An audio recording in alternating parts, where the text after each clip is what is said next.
The Amgen Tour of California splashed its way from Davis to Santa Rosa yesterday as Mother Nature produced torrential rain over the mountain route.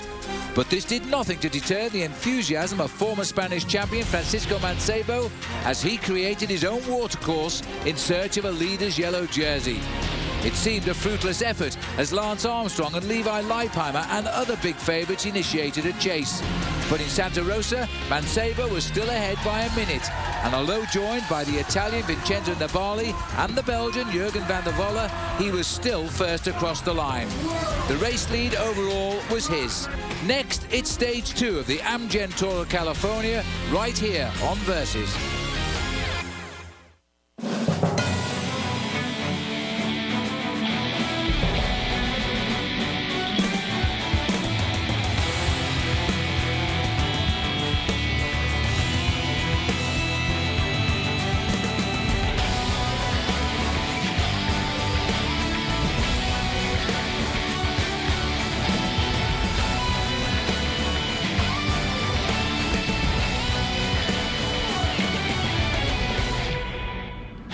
Today is President's Day here in the United States, and it looks as though it will be anything but a holiday for the riders yet again. The president of the peloton at the moment, Francisco Mancebo, as we get set to bring you stage number 2 from Sausalito to Santa Cruz. Hello, everybody. Along with Phil Liggett and Paul Sherwen, my 2 cohorts for today's quest along the California coastline. I am Craig Hummer, and Phil, yesterday was an epic battle. It just turned out that that battle was against the elements. It was the kind of day you didn't want to be a professional cyclist, but they had to come out and play in atrocious conditions. And the rider who broke away from the pack very early on, the former Spanish champion, Francisco Mancebo, briefly joined by 2 other riders, but then was basically on his own all day.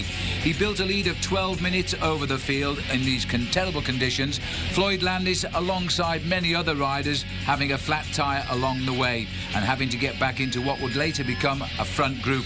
But the man out front and hanging on to a big lead, this, by the way, is how to go out in the wet weather conditions. You don't put your clothes out to dry at night. Down at the finishing line, Mancebo came home.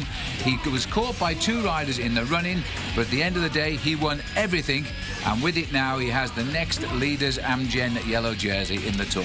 Those are your overall standings after stage number 1. Mancebo on top. Levi Leipheimer now finds himself over a minute down. He will start to have to look for opportunities, as will the rest of his Astana squad. David Zabriskie, well placed as well, Phil, in 3rd. Yeah, basically 20 riders chasing down yesterday Mancebo, all sitting back just off a minute off the pace. Armstrong well in there in 5th place. Chris Horner was a real stalwart yesterday. He drove the Astana bus when they realised Mancebo was so far ahead. Lockfish is in there too. Further down, another man who did an exceptional ride was Tom Danielson, the man from Durango here, because he was in the leading group and sits just 1 minute 17 seconds off the lead group there. I think Tommy D might be a little surprised here. And as we would expect, though, Lance Armstrong, Paul, in the mix, it almost seems all the time. This is a man who has made no secret about how he loves to suffer on the bike, but by yesterday's standards, it was still brutal. It was completely brutal. Didn't start off very nicely either, because overnight his time trial bike was stolen out of the team truck. Wrapped up against the elements, I have to say Lance Armstrong is a tough bike rider, and he was going to have a tough day at the office as well yesterday. A flat tyre, like many other riders out on the course, was quickly changed, and he was paced quickly back into the race by his teammates. But I think what's more important was Lance Armstrong, on the run in towards the finish line, proved what he'd already said he was going to do at the Tour of California. He was here to work for the team, and of course to work for Levi Leipheimer, the man who's won this race on 2 separate occasions. Armstrong there in the black and yellow jersey, which is sponsored by Livestrong, trying to get himself to the front end of the main field, and I think that's an indication that Lance Armstrong now is really back here and back on form, because he didn't miss out on what I thought was a very clever tactical move. He was right at the front when all of the top names of the sport went clear. And speaking of tactics, yesterday's course and weather, Phil, I believe provided those opportunities, especially for Mancebo, to stay away. As we look at stage number 2, do you see those same opportunities opportunities available. Well, it did make for a very unusual day, but a very exciting day yesterday, and we could be in for the same again today, simply because the rain is forecast and we have winter storms coming in off the Pacific. Yesterday, the riders rode from Davis across there to Santa Rosa. We've gone a bit further south to start this morning from Sausalito. Then we go across the Golden Gate Bridge. We hug the Pacific coastline, a couple of hills along the way before we make the finish in Santa Cruz. There is the profile, and it's the last hill we should look at Bonnie Doon, because the leaders over there could hang on to the finish. One of the most recognizable structures in the world, the Golden Gate Bridge, is going to provide an early backdrop for the drama here in stage number 2. Well, as we have talked about, the weather is going to be an issue all day long. A very chilly 48 degrees at the moment. That wind, 13 miles per hour out of the southeast. What I think, guys, is really going to happen, Phil, is that they're going to deal with crosswinds as they head down the coast all day long coming off the ocean. That's absolutely right. Coming in off the Pacific, there's the peloton from our helicopter. At least we've got pictures today, Craig, which is a great bonus. The riders themselves, they're amazing guys, professional cyclists, you know. They're all wrapped up. They're ready to face all this again after what was a dreadful day for them yesterday. I think Lance Armstrong said it was one of the worst days he's ever spent on a racing bike. He certainly did. It is a tough day, but it casts to my mind back to 1980 and a certain bike race in Europe called Paris-Nice, where it snowed every day all the way down till the final day. So I'm hoping that that's not going to happen here in the Amgen Tour of California. But there you can see Tyler Hamilton in the grey raincoat there, riding alongside Floyd Landis, who I think was very unlucky yesterday with his mechanical, as otherwise he may well have featured in that leading group of 20 riders who are now around about 5 minutes ahead of the rest in the overall standings. But already a minute ahead of all those guys is the Spanish former champion Francisco Mancebo. I'll tell you what though, Craig, this is a huge coup for the organisation here to take these riders across the Golden Gate Bridge. To my knowledge, we've never had a major cycle race cross it. The logistics to shut it down since midnight last night, to take them across on the wrong side of the carriageway as well. You used to live in this area. I think you used to live in Sausalito. I did indeed, and I was about to say the hill they're on right now is not as flat as it seemed. I mean, they're actually going up some incline already. This is part of the neutral start. We were just given word that they've shortened that neutral start. They didn't do as many laps in the actual town of Sausalito as they had originally planned, because they want the riders to not be in these elements longer than they have to be. But the Rock Racing crew there in the gray, as you pointed out, Paul, earlier, they're out in front with Francisco Mancebo, their man in yellow. And it's just going to be spectacular to get to see. I used to actually kayak under the Golden Gate Bridge, and I was in weather like this a lot, believe it or not, and being out on the ocean itself. But to see these guys in the cycling gear and have to spend a number of hours out there, my hat's off to them. Chapeau. Well, chapeau, I think, to Rock Racing, because they really came up with the goods yesterday. That was a very fine victory by the man who never surrendered, Francisco Mancebo, going out on the attack after just 8 miles of racing and surviving right down to the very end. I think the other guys kind of probably discarded him a little bit and thought, well, he's done for. He won't have anything left in those legs of his, and he hit them just at the right time. The whole of the team now is coming to the front, and that's an indication they will want to control this bike race. They now they're in a very commanding position with at least a 1 minute advantage over everybody else. Well, this is the approach as we head towards the Golden Gate Bridge here. Tyler Hamilton in evidence. He is a member of the Rock Racing team. There is the picture. It's a great shame in many ways that the sun is hidden behind the cloud, because that would be a stunningly beautiful picture. To our left is the Pacific and the open sea. To the right is San Francisco Bay, all the famous monuments of a great state. Just to put this into perspective, you may well wonder why there's a little bit of confusion at the front end here. Well, we're actually still in the neutralized section of the race, and that's why the riders come up right behind the team cars. You may well have just caught a glimpse there of the race referee with the neutralized flag out of the top of the car. Once that neutralized flag comes in, then the horses will be let out of the stands. All the coning systems there. They're getting the riders on the right side of the approach now for the bridge. And they've got them on the right road, otherwise they'll disappear. Where would they disappear to if they go the wrong way, Craig? Well, they'd head north if they went the wrong San way. Francisco, well, that's true. Once they cross the bridge, if they make the left turn rather than the right turn, they will go into downtown San Francisco. But let's talk a little trivia, guys, while we have the moment. Golden Gate Bridge opened back in May of 1937. It's been a long time. It's actually only been shut down 5 times officially, 3 times for weather. when winds got up around 70 miles per hour. That was back in 1951, 1982, and 1983, and a couple times for a couple dignitaries, Franklin Delano Roosevelt, as well as Charles de Gaulle. So we can make that peloton French connection there. Absolutely. And now for the Tour of California. There they are, getting them on the right side as they approach. The neutral service cars getting in a little bit of a mess down there, but the riders are getting around. Probably instructing the riders, they've got to stay on the one side of these cones here, and that's what they're doing, organising them for the crossing. As Craig has said, the race is neutralised here. Total distance today of approximately 6 miles. That's about 10 kilometres. And then once over the bridge, racing will start. And it won't be easy, Craig, because as you know, you start a series of quite a long descent once they get racing, and quite dangerous in conditions like this. Without a doubt. And of course, in the streets of San Francisco, not going to be made any easier. Of course, those streets closed off. A great job by Amgen, all the organizers at AEG, and we've had a number of them congratulate the California Highway Patrol. And here we go across the Golden Gate Bridge. What a magnificent sight. And as you mentioned, Phil, for the first time ever in a major bicycle race, these are pictures we have never seen before. Now, they have covered the expansion joints on the bridge, but only if you're on the inside of the cones. And the riders have got to be careful here. There was one rider went over that expansion joint where the joints are only just as wide as their thin tyres, so they must stay on the left of those cones, otherwise they could fall. Well, I think just to put a little bit into perspective, this bike riders always like to take away from their careers a memory. And for anybody in the professional field here this afternoon, this is probably going to be one of the high spots, because the Golden Gate Bridge is one of the icons of the world. It's one of those things like the Eiffel Tower in Paris that everybody around the world knows. So every one of these bike riders today will be taking home from the Amgen Tour of California this year a very special little memory. Great shots there, Phil, explaining or showing exactly what you explained, covering the grading there on the bridge itself. The procession continues, heading from the northern side. Marin County is what is on the north side of the Golden Gate Bridge, heading into actually the city of San Francisco itself.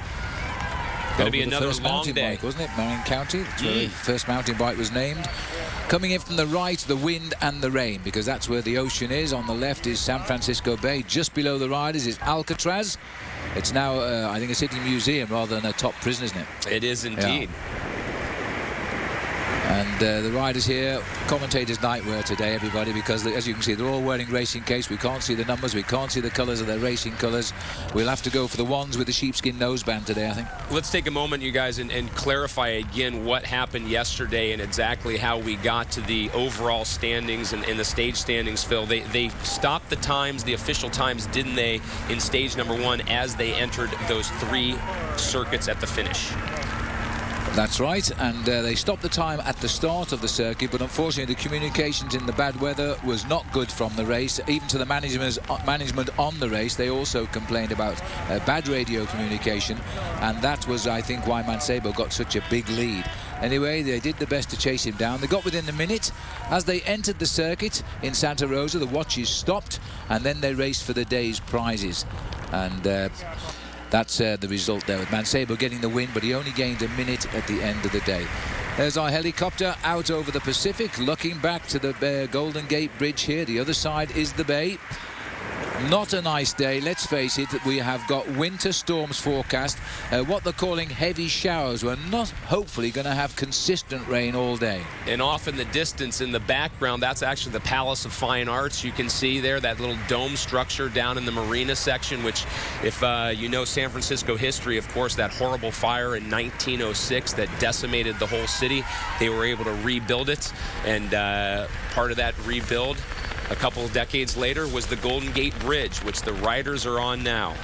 As we mentioned, if you're just joining us here on Versus, it's the first time a major bicycle race has ever been given the opportunity to come across one of the world's greatest iconic structures, the Golden Gate Bridge. They're on almost to the south side and officially across. Until that car moves out the way, racing will not commence, but we'll do approximately 6 miles of neutralised riding at the moment. as we make our way down. 2 riders giving up yesterday, significantly so. The leader and winner of the prologue in Sacramento on Saturday, and that was Fabian Cancellara. He was sick at the start, and he was extremely sick during the race. He had no choice but to stop.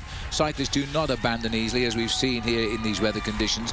And the other rider who left us was Tadej Valjevec of the French AG Tour Le Mondial team, also giving up yesterday. Just sitting at the front there in the grey raincoat, that's Victor Hugo Peña, a former wearer of the yellow jersey in the Tour de France and a former teammate of Lance Armstrong. And you can see all of the guys from Rock Racing, Phil, are coming up to the front end of the main field.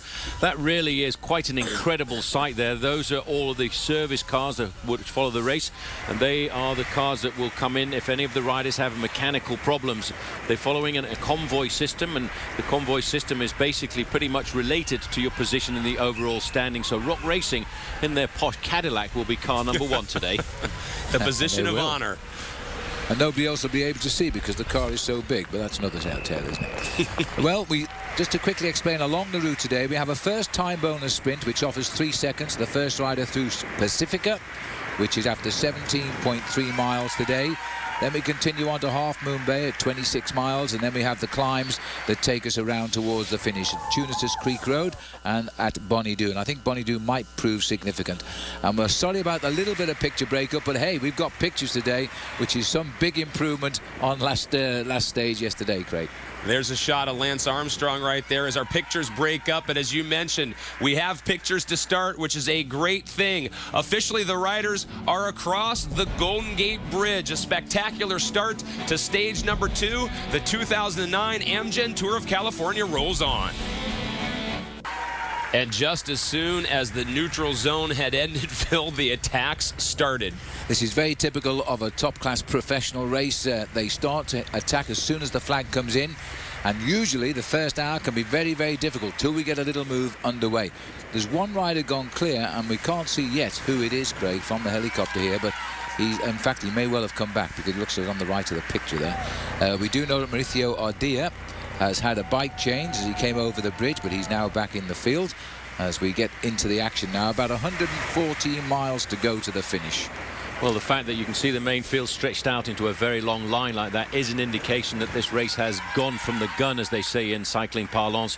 They have all come out of the main field to try and get a small breakaway forming very early on. Of course, after yesterday's stage, where a lot of riders lost themselves as much as 5.5 minutes, they will be now looking to see whether or not they can get a free ticket off the front end of the main field. One of the Rabobank riders, Phil, looks as though he's going to test his legs a bit. Well, they've got a leader on the team now with Robert Gessing. He pulled on the Best Young Riders jersey yesterday, and he's won it twice before, so they also have got an interest. Looking through the trees. There'll be a number of these attacks until they get a little group going that might be the right combination. Watch out for Andy and Ben Jacquemain today, because they live down in Santa Cruz, and all the families are out there, including Ben's twin brother and Andy's, of course, and they're all going to have a real go down there today, so we might see them in the action shortly. We apologize for the picture breakup, but as you can imagine, with the weather conditions as they are, quite ambitious and hopefully fruitful for all the viewers around the country and around the world that we're going to be bringing you. But at times, just due to the weather conditions, we're going to get that picture breakup from our transmission. But making their way along the west side of Golden Gate Park at the moment. Well, you can see the lone leader there, and he's taking advantage of this slight incline. Once they've gone through the park here, they in fact start to get out onto the open road, and then they descend for a fraction. That's going to really pick up the pacemaking.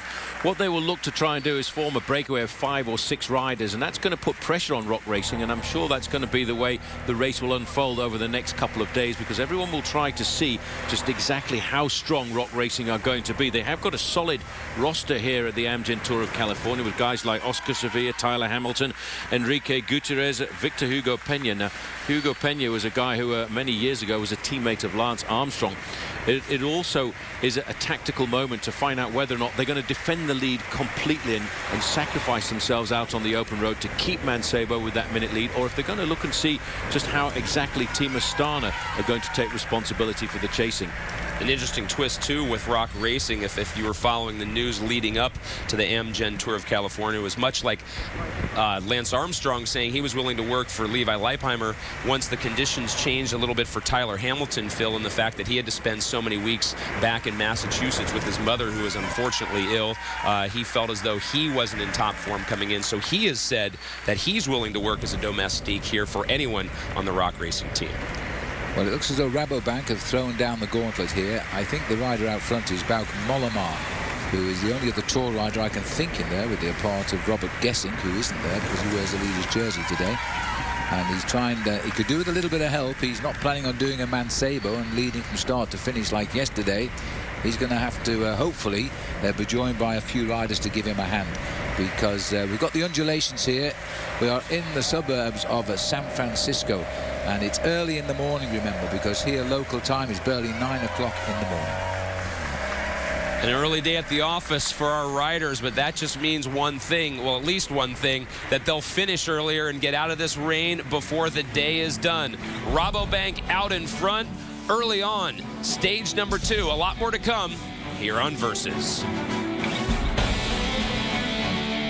Stages of stage number 2, going from Sausalito, California, down the coast to Santa Cruz. The weather is not really cooperating yet again. A brutal day on the roads yesterday. More of the same again here in stage number 2. But there has been a break, Phil. Finally, the peloton has let a few of them go, and it's a fairly large group. It is a very good group. It's the sort of group we expect on the early miles of the opening stage. We're only 12 miles in here at the moment, but there's all the names in the breakaway for you. Grishanian was the man who started it all, and he was with Marcus Seberg of Team BMC. And Ben Jacquemain, whose wife is waiting for him at the finishing line, is in the breakaway as well. And he's the highest placed rider overall. He's looking for 5 minutes, 5 seconds if he's looking for the yellow jersey today. Well, he's looking for 5 minutes on Francisco Mancebo. He's looking for 4 minutes on the rest of the main field if he wants to pull himself up in the overall classification. It's a very good move, this, because it's not dangerous at all for the moment, because none of these riders, as you said, Phil, are high up in the overall classification. I did see the last time we looked back at the main field that it was Rock Racing setting most of the pace on the front of the main field, and that's their responsibility. They are, after all, the team of the overall leader from Spain, Francisco Mancebo. I thought they'd have put a rider in the breakaway, though, as a policeman, but they haven't put a man in the breakaway. They're going to concentrate on defending for their first day leader down back there, Francisco Mancebo, and they're all riding on the front, as Paul says. Well, I think everybody's a little bit concerned, Craig, about the fact once we get down towards the end, we've got to climb halfway down the course, and that's the climb of Tanitas Creek, but right down at 103 miles into the race, so the climb of Bonnie Doon Road is ideally situated to try and launch an attack, and I think that's where a lot of teams will try and put the pressure onto Francisco Mancebo, because after all, he must have had a very difficult day yesterday. A number of riders out in this break are members of American teams, and they spend a lot of time scouting this area just north, or I should say just south of San Francisco, but north of the Santa Cruz area. As you mentioned, Paul, that hill, Bonnie Doon, we've had a number of riders tell us that that is indeed what they're looking to do. But first, they've got to get there. It's going to be a long 103 miles until they hit Bonnie Doon Road, but they're going to earn it.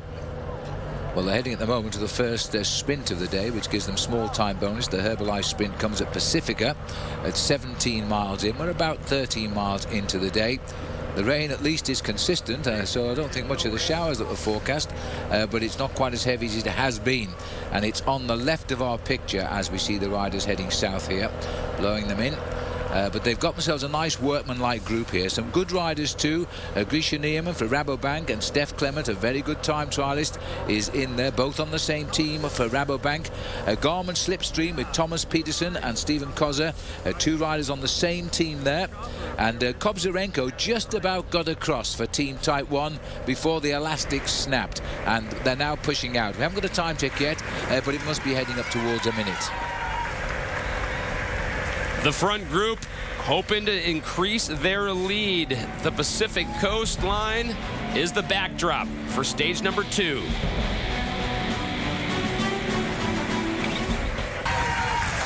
Back on Versus, the 2009 Amgen Tour of California. It's stage number 2 from Sausalito to Santa Cruz. They went over the Golden Gate Bridge earlier, and now they are approaching the first sprint bonus of the day in Pacifica, California.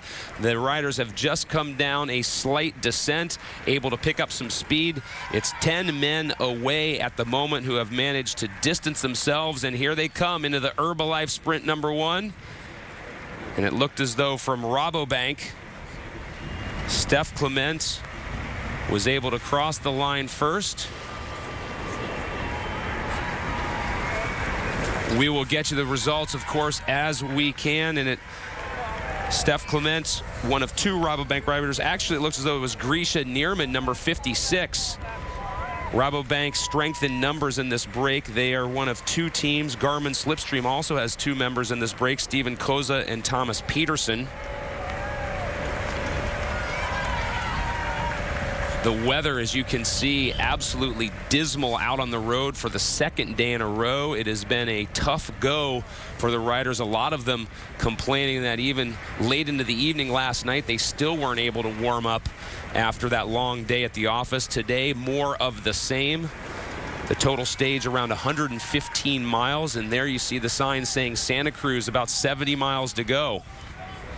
That's going to be a depressing sign for some of the riders as they have to look at this weather on the road and know just how far they have to go. But a great job so far by these 10 to stay away. This group, Jason McCartney from Saxo Bank in there. We've already mentioned Koza and Peterson. Carlos Barreto from Quick Step was able to make the break. He's 5 minutes and 10 seconds down on GC, as are a number of these other riders.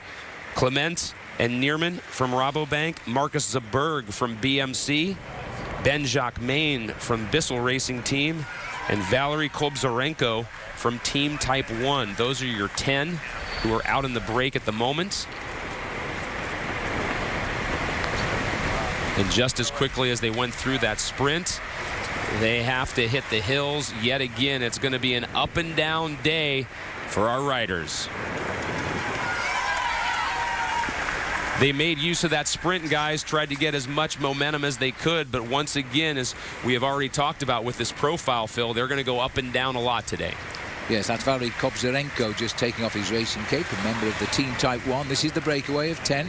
It was started by Grisha Nierman of Rabobank. He was quickly joined by Stephen Koza of Garmin Slipstream. And then those 2 riders were rapidly joined by a group of other riders. Carlos Barreto made it, so too did Thomas Peterson. Ben-Jacques Main, whose family is waiting at the finish today because he lives in Santa Cruz and he's got into the move. They'll be happy. Marcus Zaberg, the champion of Switzerland, in the breakaway as well. And Steph Clement, another man on the Rabobank team, has made the selection. It's a good, solid breakaway, this, Paul. It's got a lot of experience in it. And for the moment, nobody threatening the overall leaderboard, because the best placed is Jacques Main, and he's over 5 minutes behind.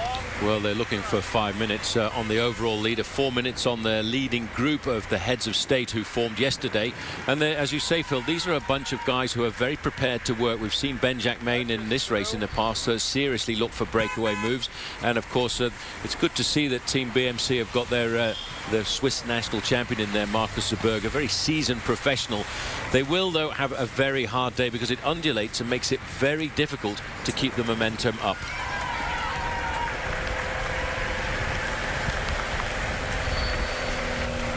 These 10, it'll be essential for them to work together if they hope to increase that lead. At the moment, about 45 seconds in front of the peloton. Early on in stage number 2. That's one way to do your laundry. We'll be back.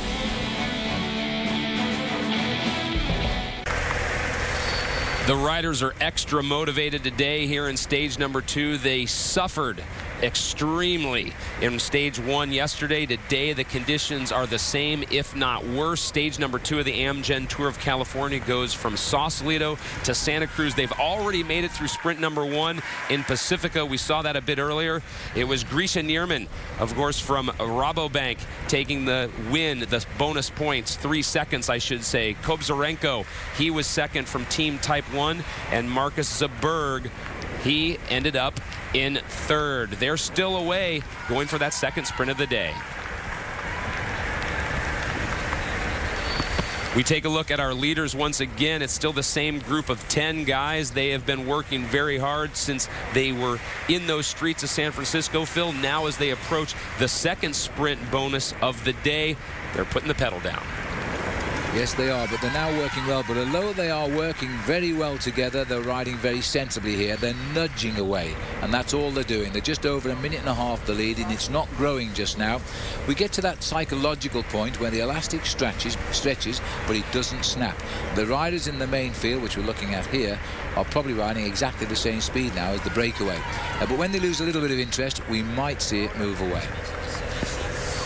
Well, the overall standings, Mancebo leads after 4 hours and 15 minutes. Levi Leipheimer of Team Astana is in second place at 1 minute and 2 seconds. As Zabriskie, with a great time trial on the first day, is third at 1:03.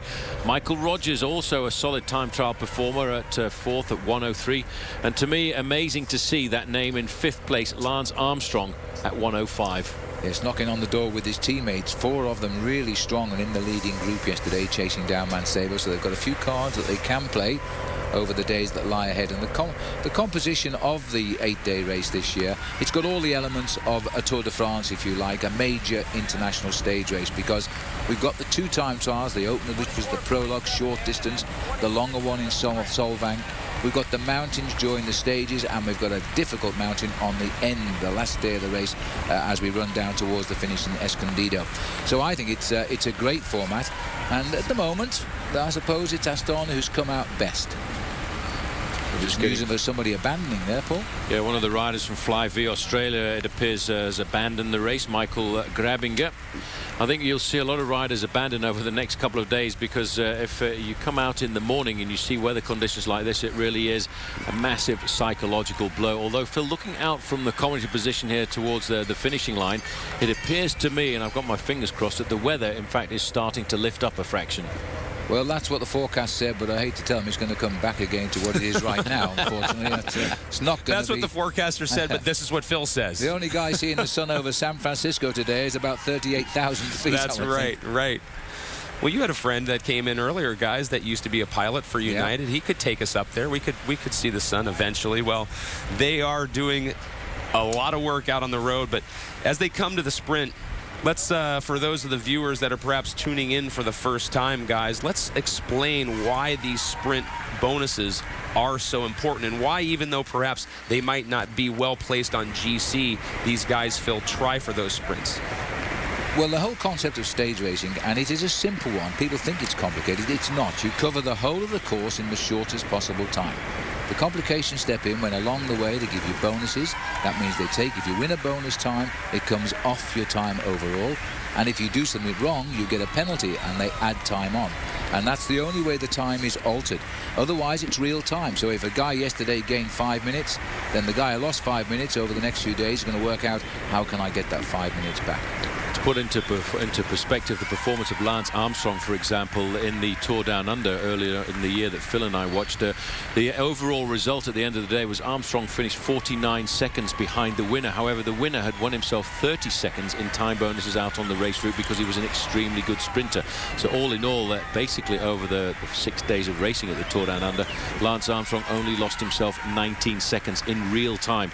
Sometimes in the big stage races they decide to leave out time bonuses. Sometimes they put them in, but they usually put into a race to make it exciting at a point. We just went through the sprint point there. There was no sprint. In fact, these riders getting themselves organized into a workman-like route. But the first 3 riders over the line will have earned themselves a 3-second, 2-second, and a 1-second time bonus. So I'm sure it's like anything, Paul. Everyone has an opinion, but are there racers that prefer races without time bonuses versus ones that have it? I think the main thing is it's in the longer stage races, the time bonuses make it very interesting in the first 10 days, because that gives the sprinters a chance to win themselves time back that they may have lost in the time trials, and gives the sprinters a chance to get themselves a crack at the yellow jersey. But very rarely down towards the end of a race like the Tour of Italy, Tour de France, or even the Tour of Spain do the time bonuses have a massive effect, because after 3 weeks of racing, the time gaps are a lot bigger. Let's talk sprinting for a second, Phil. Do you think even with this breakaway, and as long as they have to go, that we're going to finally see a sprint finish here in stage number 2? Well, Mark Cavendish and Tom Bonan will hope so, but I'm not so sure. that it'll come down to a sprint because of that hill, which is just 10 miles or 16 k's out. 10 in front, still doing their best, as Phil mentioned a moment ago, to not necessarily make a huge gap, but to steadily increase it second by second so that they don't alert the peloton too quickly and allow themselves to build their lead as best they can.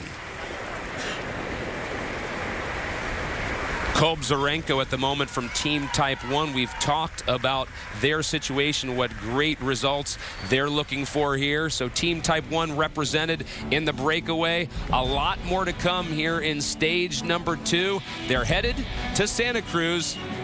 We'll bring it to you back.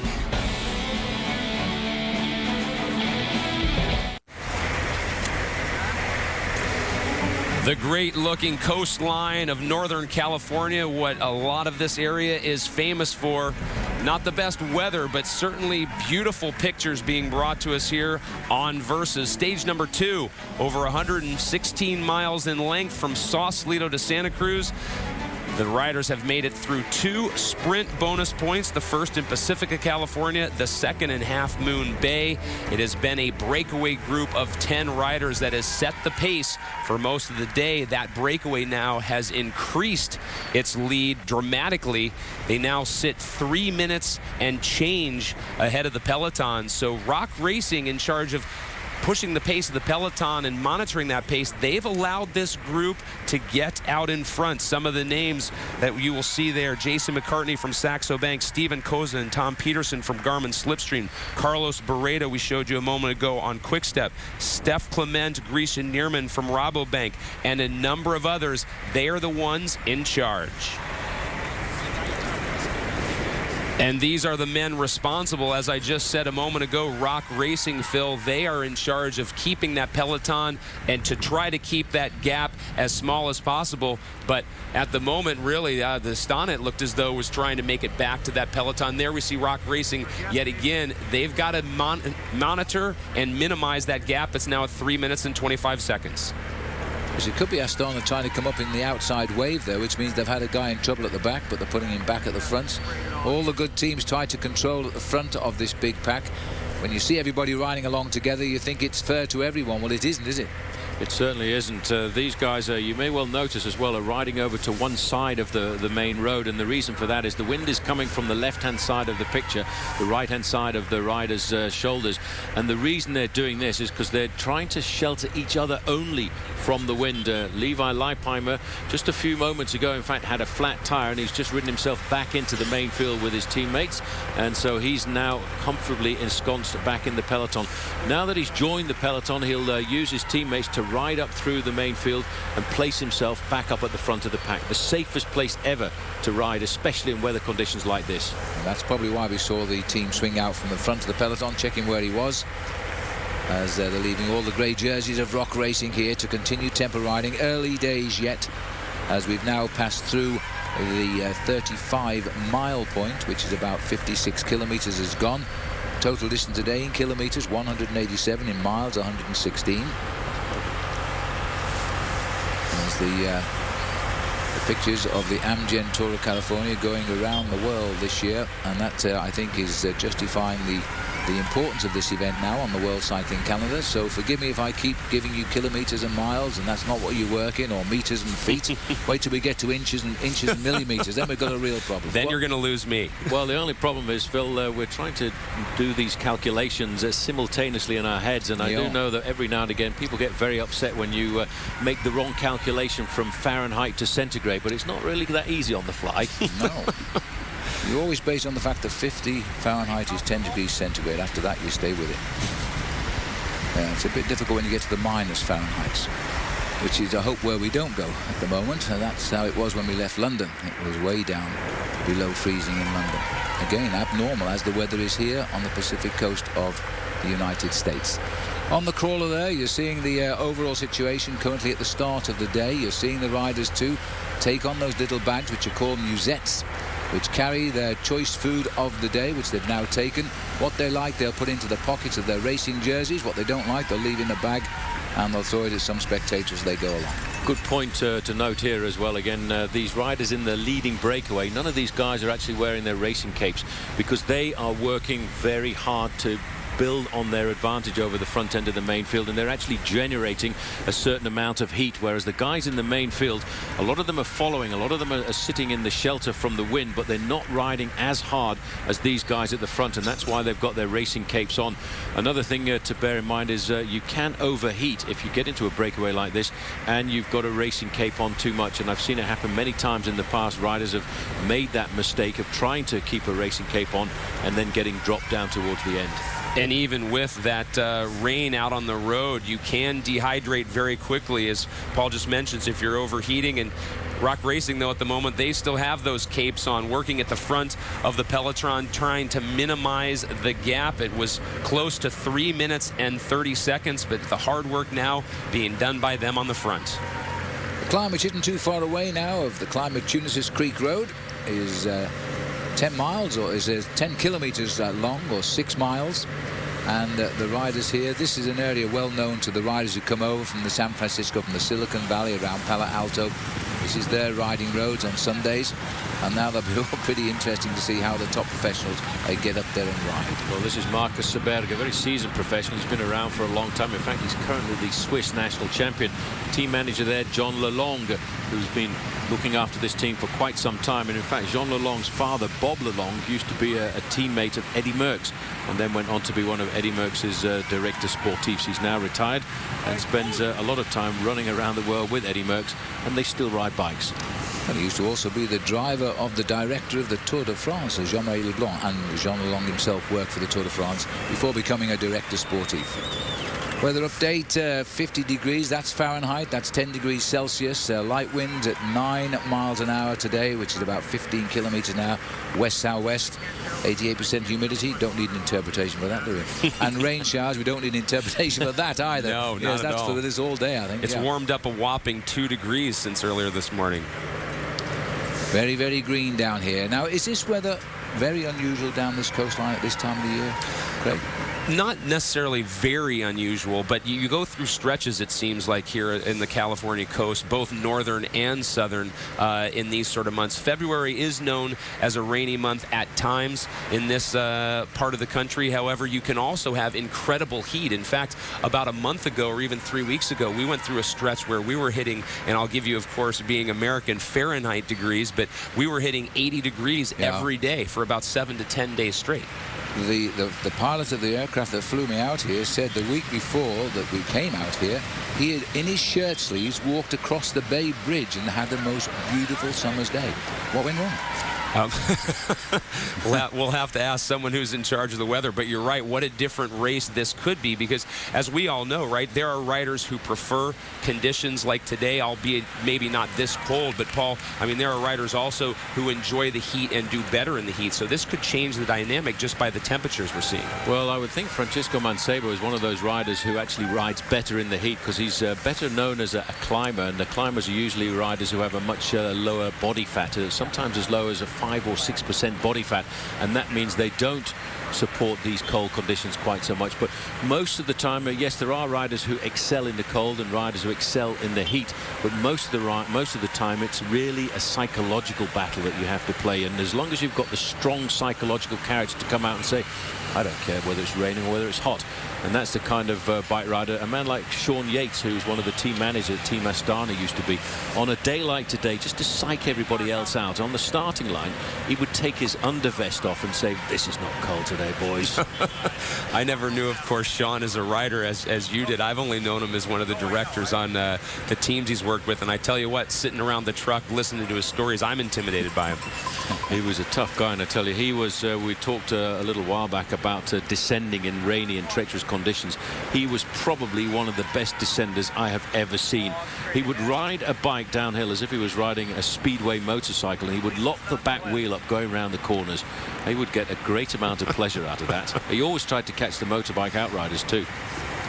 Well, they've swung away from the Pacific just for the moment as we head now towards the climb of the Tunis's Creek Road. The gap is going up all the time. 3:25 as we see that. We're hearing it's gone to 3:30. What's 5 seconds in a big stage race? Having said that, Paul, Mancebo leads this race by a margin which no one has ever led any of the previous Amgen Tour of California's by. It's always won by seconds. This race has always been won by seconds. In all of the previous editions, it's been won by less than a minute's advantage. Absolutely.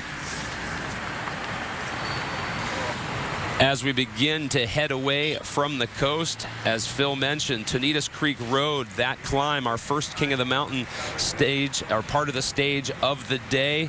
When we come back, we will have that climb. It's over 6 miles in length, and it'll give a first chance for those climbers to test their legs.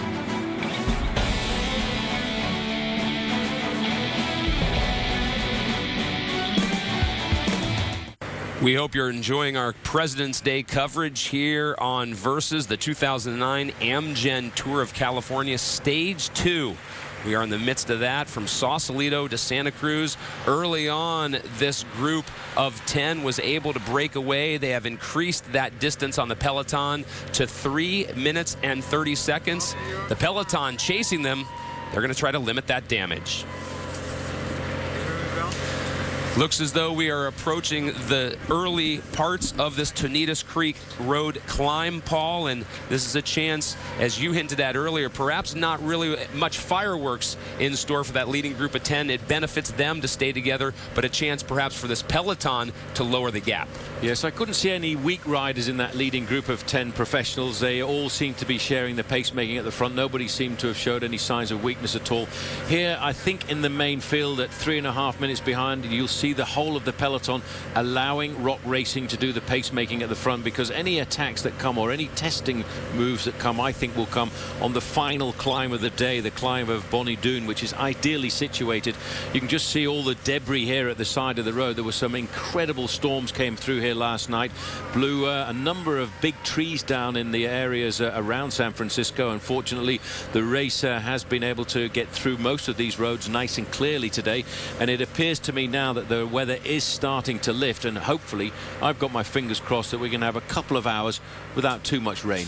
And speaking of rain, this is the first time as we have just some minor breakup again on our pictures. Great work by our technical side, our crew bringing us these images along the coast, and now they've turned actually off the Pacific coast for a while to head towards Tonitas Creek Road.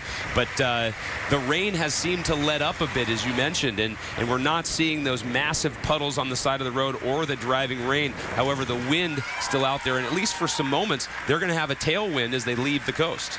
Well, they're starting the climb here, and a very well-known climb in this area. It's a 6-mile-long climb rated second category. When they get to the summit, it peaks out at 1,562 feet.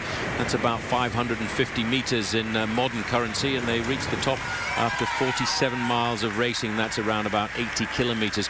It's a popular ride, this, in fact, in the whole area. A lot of the local cyclists come down here to test themselves on this climb, as we're not too far away here, I think, Craig, from Silicon Valley. You're right, just on the other side of the hill. It's amazing to think, isn't it? The Pacific coast on one side, these mountains, though, separate the San Francisco Bay as well. Some of the priciest real estate in Northern California, Menlo Park, Palo Alto, Stanford University, all in this area. You mentioned the local riders. Well, it was great to see the locals on the side of the road, just like we would in any stage race in Europe. They probably were camped out, if not all night long. Certainly they got there before dawn this morning, because these roads have been closed for hours.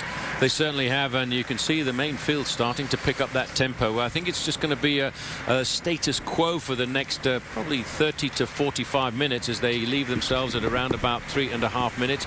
They realize they've got to keep this break in check, and I think once we got over this climb and get back down to the Pacific Coast Highway, I think then all of a sudden, as we start to move up to that final climb of the day, we will see an acceleration in the main field, and that gap at 3.5 minutes, I feel certain will start to come back down again.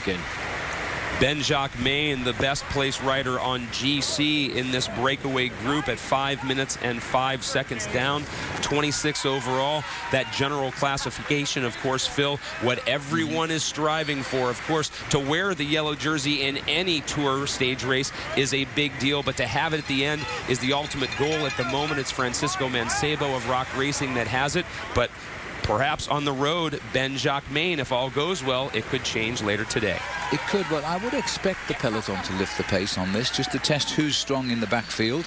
Maybe another big move, but you could see 40-50 riders make a move here that gets away from the main field, and then there will be a chase on all the way to the finish to try and catch these boys. Very nice little climb this. We've gone right up into the woods. The rain is still coming through. The roads have been wet. They were lucky earlier on because it was hit by quite a storm here. It's not anything like as bad now. And down at the finish in Santa Cruz, I can tell you, believe it or not, the sun has come out at the moment and it's gone quite warm. So the weather is changing, hopefully. For the better, we hope. Still, as Paul mentioned earlier, look at all the debris on the ground brought on by these storms, something that the riders, they've already, haven't they, guys, attended to a number of punctures along the way. It seems as though Astana's had their fair share of them. Well, a lot of flat tires, and that is always the situation when you get this bad weather, because the rain actually washes out small stones and small flints onto the road, and those get stuck in the tire. You may well notice every now and again some riders actually just put their hands on the front of the wheel, and that's to try and flick the tires off, because if you don't pay attention to something like that during the course of the day, those flints get stuck in the rubber, and then they slowly eat their way through the rubber to cut into the inner tube. Hopefully after you cross the finishing line, but it never always happens that way. Yeah. I must say, look at these pictures, Paul. It does remind us of Liège-Bastogne-Liège, the Belgian classic, through these the Ardennes forests on the Belgian borders with Germany and Luxembourg. It's beautiful, isn't it? One of the things that makes this part of the country such a attraction for numerous people. I mean, you have the ocean very close by. You have the redwood forests also here. And we've heard over the past couple days, remember, guys, at the start of the race, Governor Arnold Schwarzenegger urging everyone to help the economy here in California. No harm in that. It's been a great boon to have the Amgen Tour California here for 3 years, this being, of course, the 4th running. That's right, and I think he's always been a great supporter too of the Tour of California. We've started there this year rather than visit en route, and it's made an interesting concept because the race route virtually traversing the whole of the state of California from the north right down to the south, and in theory the weather should change, shouldn't it? It should indeed. I mean, in fact, a lot of people who live on either side of California, so to speak, whether it's the Southern California side or Northern California side, they consider it sometimes 2 separate states, if not 2 separate countries, based on the culture as well as the weather. So we're going to get to see a great transition. It seems as though a far way away, though, from the Southern California weather today, but eventually, hopefully, we will get there. Well, I think we will. My gut tells me that the weather will continue to improve as we head down towards the south. These riders setting themselves in to make sure they don't lose too much time on the slopes of this climb. And going back to the main field, there's a pretty good job of work here being done by the Rock Racing squad. Most of them still in their light grey raincoats, keeping themselves warmed up against the elements. But you can see as the main field starts to stretch out, that's an indication that these guys are taking the chase quite seriously. And I feel that they will measure out their pacemaking over the next couple of hours of racing, because they're all, as I said earlier, very seasoned professional bike riders. They know when to make the efforts and how to make the efforts. Yes, looking at the climb here, they're not making a huge effort just now. These boys are controlling the pace. This is the back of the peloton, and if they were really turning the screw tight at the front, these guys at the back would be hanging on. It looked to me as though they were under control there. This is back up to the head of the race, and just good tempo riding, so it looks like we're right. They're not going to make any decision on this climb of the Tunitas Creek Road. The breakaway might even still be pulling away here. We're still getting no update on a 3-minute time gap. Well, they're all sharing the pacemaking, and I think they will try and stay together because they realize once they've gone over this peak at about 550 meters in altitude and they start the descent back down to the coastal highway, they'll realize then they have more of a chance by staying together as a solid block of 10 riders, because everyone, once we were on the flatter part of the course, everyone was sharing the pacemaking. That's the important thing if you want to survive the return of the main field, who know exactly how to pick up the pacemaking in the last hour of racing. How edgy, though, would yesterday have made this group, Paul, in terms of there were some problems with communications, whether it was race radio or between the directors and the teams yesterday because of those harsh weather conditions. But it seemed like yesterday when they finally did put the pedal down and tried to catch Mancebo, guys, whether they didn't really calculate well, or they just ran out of real estate. Does today, though, is that in the back of their mind as they chase? No, I think despite all the technical problems yesterday, the team managers and the bike riders had a reasonable idea of what was going on. Maybe not an exact idea of what was going on. If the race hadn't been taken at the finish at the start of the finishing circuits, they would have caught, I think, Francesco Mancebo yesterday. And I think it was a tactical move by Johan Brunel. He knew that his guys had dispensed a certain amount of energy. They'd brought it back from 12 minutes to 1 minute. That was a manageable amount, so they left it at that manageable amount, and then they really cruised to the finish, knowing they didn't want to expend any more energy. They weren't too concerned about actually winning the stage. Well, we've got the leaders on the left of our picture there, and in the right were the chasing bunch. Now we're looking at the bunch here, and it's Tyler Hamilton, Rock Racing, setting the pace, dragging him through the gloom of the climb of the Tunitas Creek Road. A very, very pretty road here as we now climb literally away from the Pacific Ocean, but the riders will turn round to our left and their right as they return to the ocean seaboard on the way down towards the finish. Well, in fact, Tyler Hamilton doing a fairly good job of work here. A nice little anecdote concerning one of the riders from Team Astana overnight, because Chris Horner, and this will really shake the foundations of some of the old European beliefs of what you should eat and what you shouldn't eat during a stage race. Horner was one of the men who really rallied Team Astana on the route yesterday and made sure that everybody worked hard to pull back the advantage of Francesco Mancebo. Armstrong couldn't find him in the hotel last night, and eventually he returned to the hotel with a massive double cheeseburger with extra onions and a strawberry milkshake. Now, my former team manager, Rafael Gimignani, would not be very happy with that, because he would have preferred for us to have some fresh fruit salad. A plate of pasta. Some believe, right, a calorie is a calorie. Well, it looks as though we are getting a few riders unhitched here, unless they're coming back from a flat tyre, but we are getting one or two riders dropping off. Now, this is big effort required to stay in touch with the peloton at this stage of the race. There's a long way to ride to the finish. If you lose contact, you could be in the last vehicle of the race. It's called the sag wagon. It's where you go when you retire from the event. It's not a very nice place to be either, with the broom wagon riding along behind you. Tyler Hamilton doing a good job of work at the front, and not too far away from him, Victor Hugo Peña. Not getting any official time check, but I would say by the time we get to the top of this climb, Phil, we may well have seen a slight reduction in that 3 minutes and 30 seconds. Maybe only half a minute or so, but if it is, it will be a psychological advantage to the guys doing the pacemaking on the front end of the main field, because when you're hurting like this and you can see the gap going away from you, that is a negative blow. But if you're working hard like this and you see the gap starting to come down, it makes you feel a lot better. Or even just holding it, yeah. Well, Hamilton knows all about this. Olympic time trial gold medalist in Athens. Now, these are the guys who are being dropped away from the peloton. So this is the back of the bunch. The yellow car there is the neutral service vehicle. Then comes the team's own representatives of the cars. Up towards the summit, but it's still a little way to go, I think, as we see the riders here. Now, interestingly, that's Stephen Kozza on the back, far right.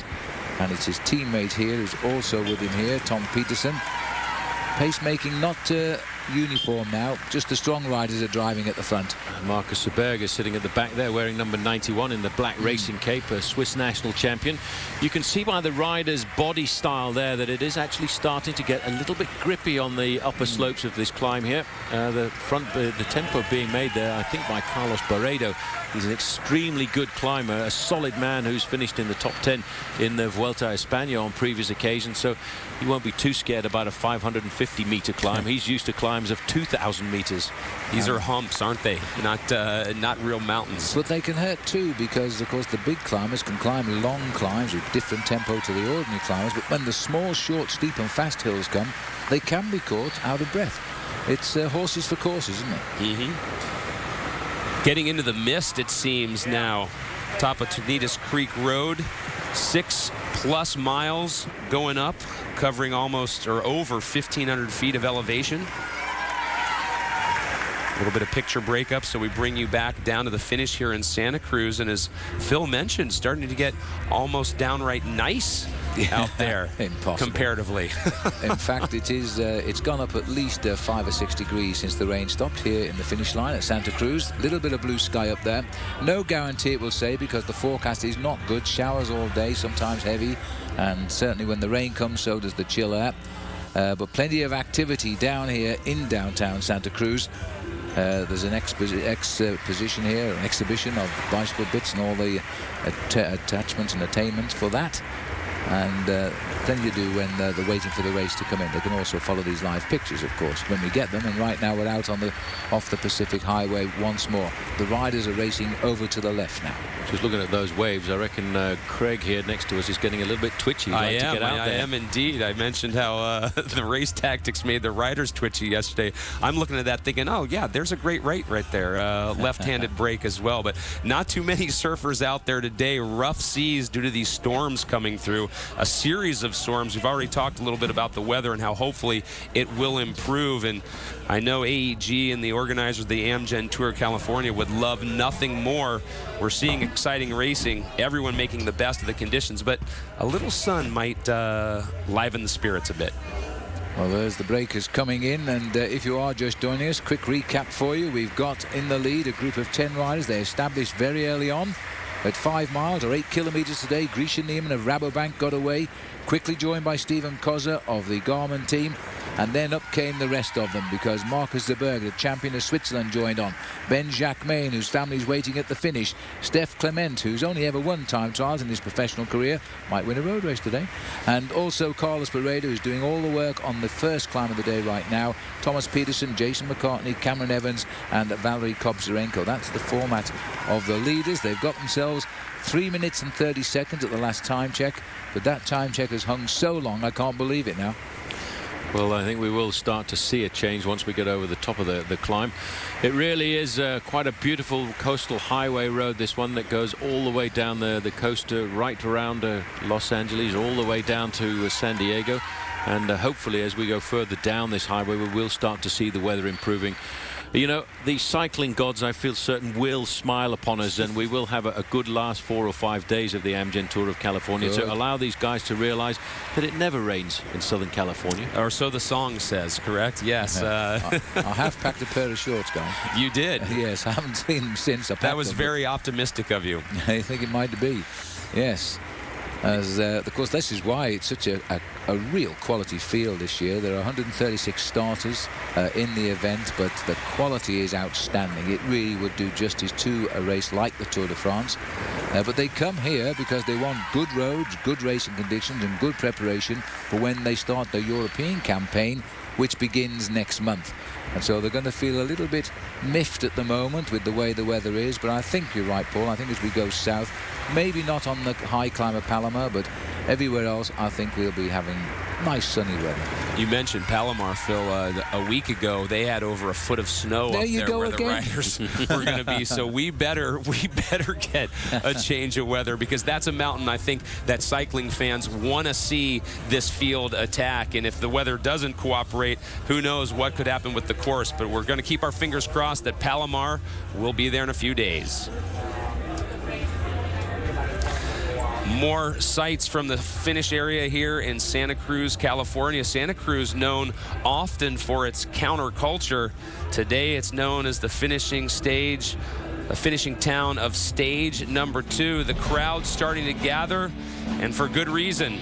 The best cyclists in the world taking part in the Amgen Tour California are on their way here. We'll be back with more.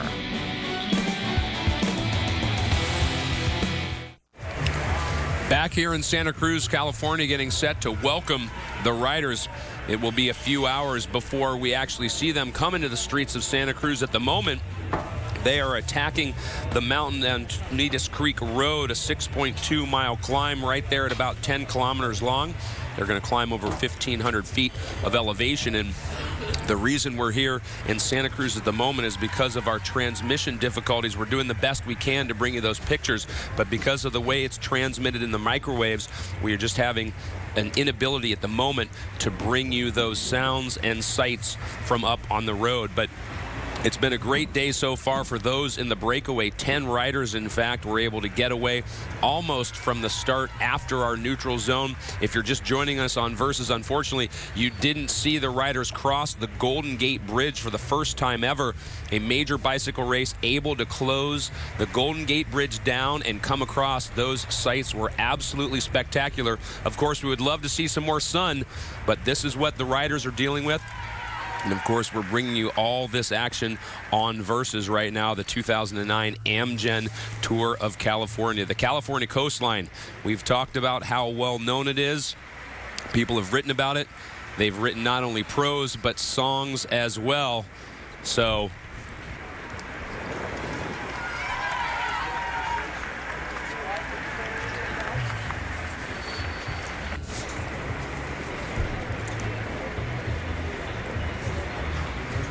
there are a number of people who take part on this coast every day. Steve Elliott yesterday from Amgen was able to take part in a ride. I'm a scientist at Amgen, and I, like a lot of the scientists there, get a chance to go out and see patients. We connect with them. So we work in the lab and think about treatments, but at some point there's a face to that drug that you worked on. And this Amgen Breakaway from Cancer initiative is our chance, and my chance really, to see a patient that survived. It's a little cloudy day today, you would think, but every day is a good day if you're a cancer survivor. Our thanks, as always, to Amgen for helping patients along in the Breakaway from Cancer, a great program, of course, that they've instituted this year. And our thanks to Amgen for helping put on and making the Amgen Tour of California possible. Steve Elliott giving words to what a lot of people feel at the moment. Stage number 2, still waiting in Santa Cruz. It's over 2 hours into the stage. They've got many more to come. California coastline serving as our backdrop. We'll be back on Versus with more.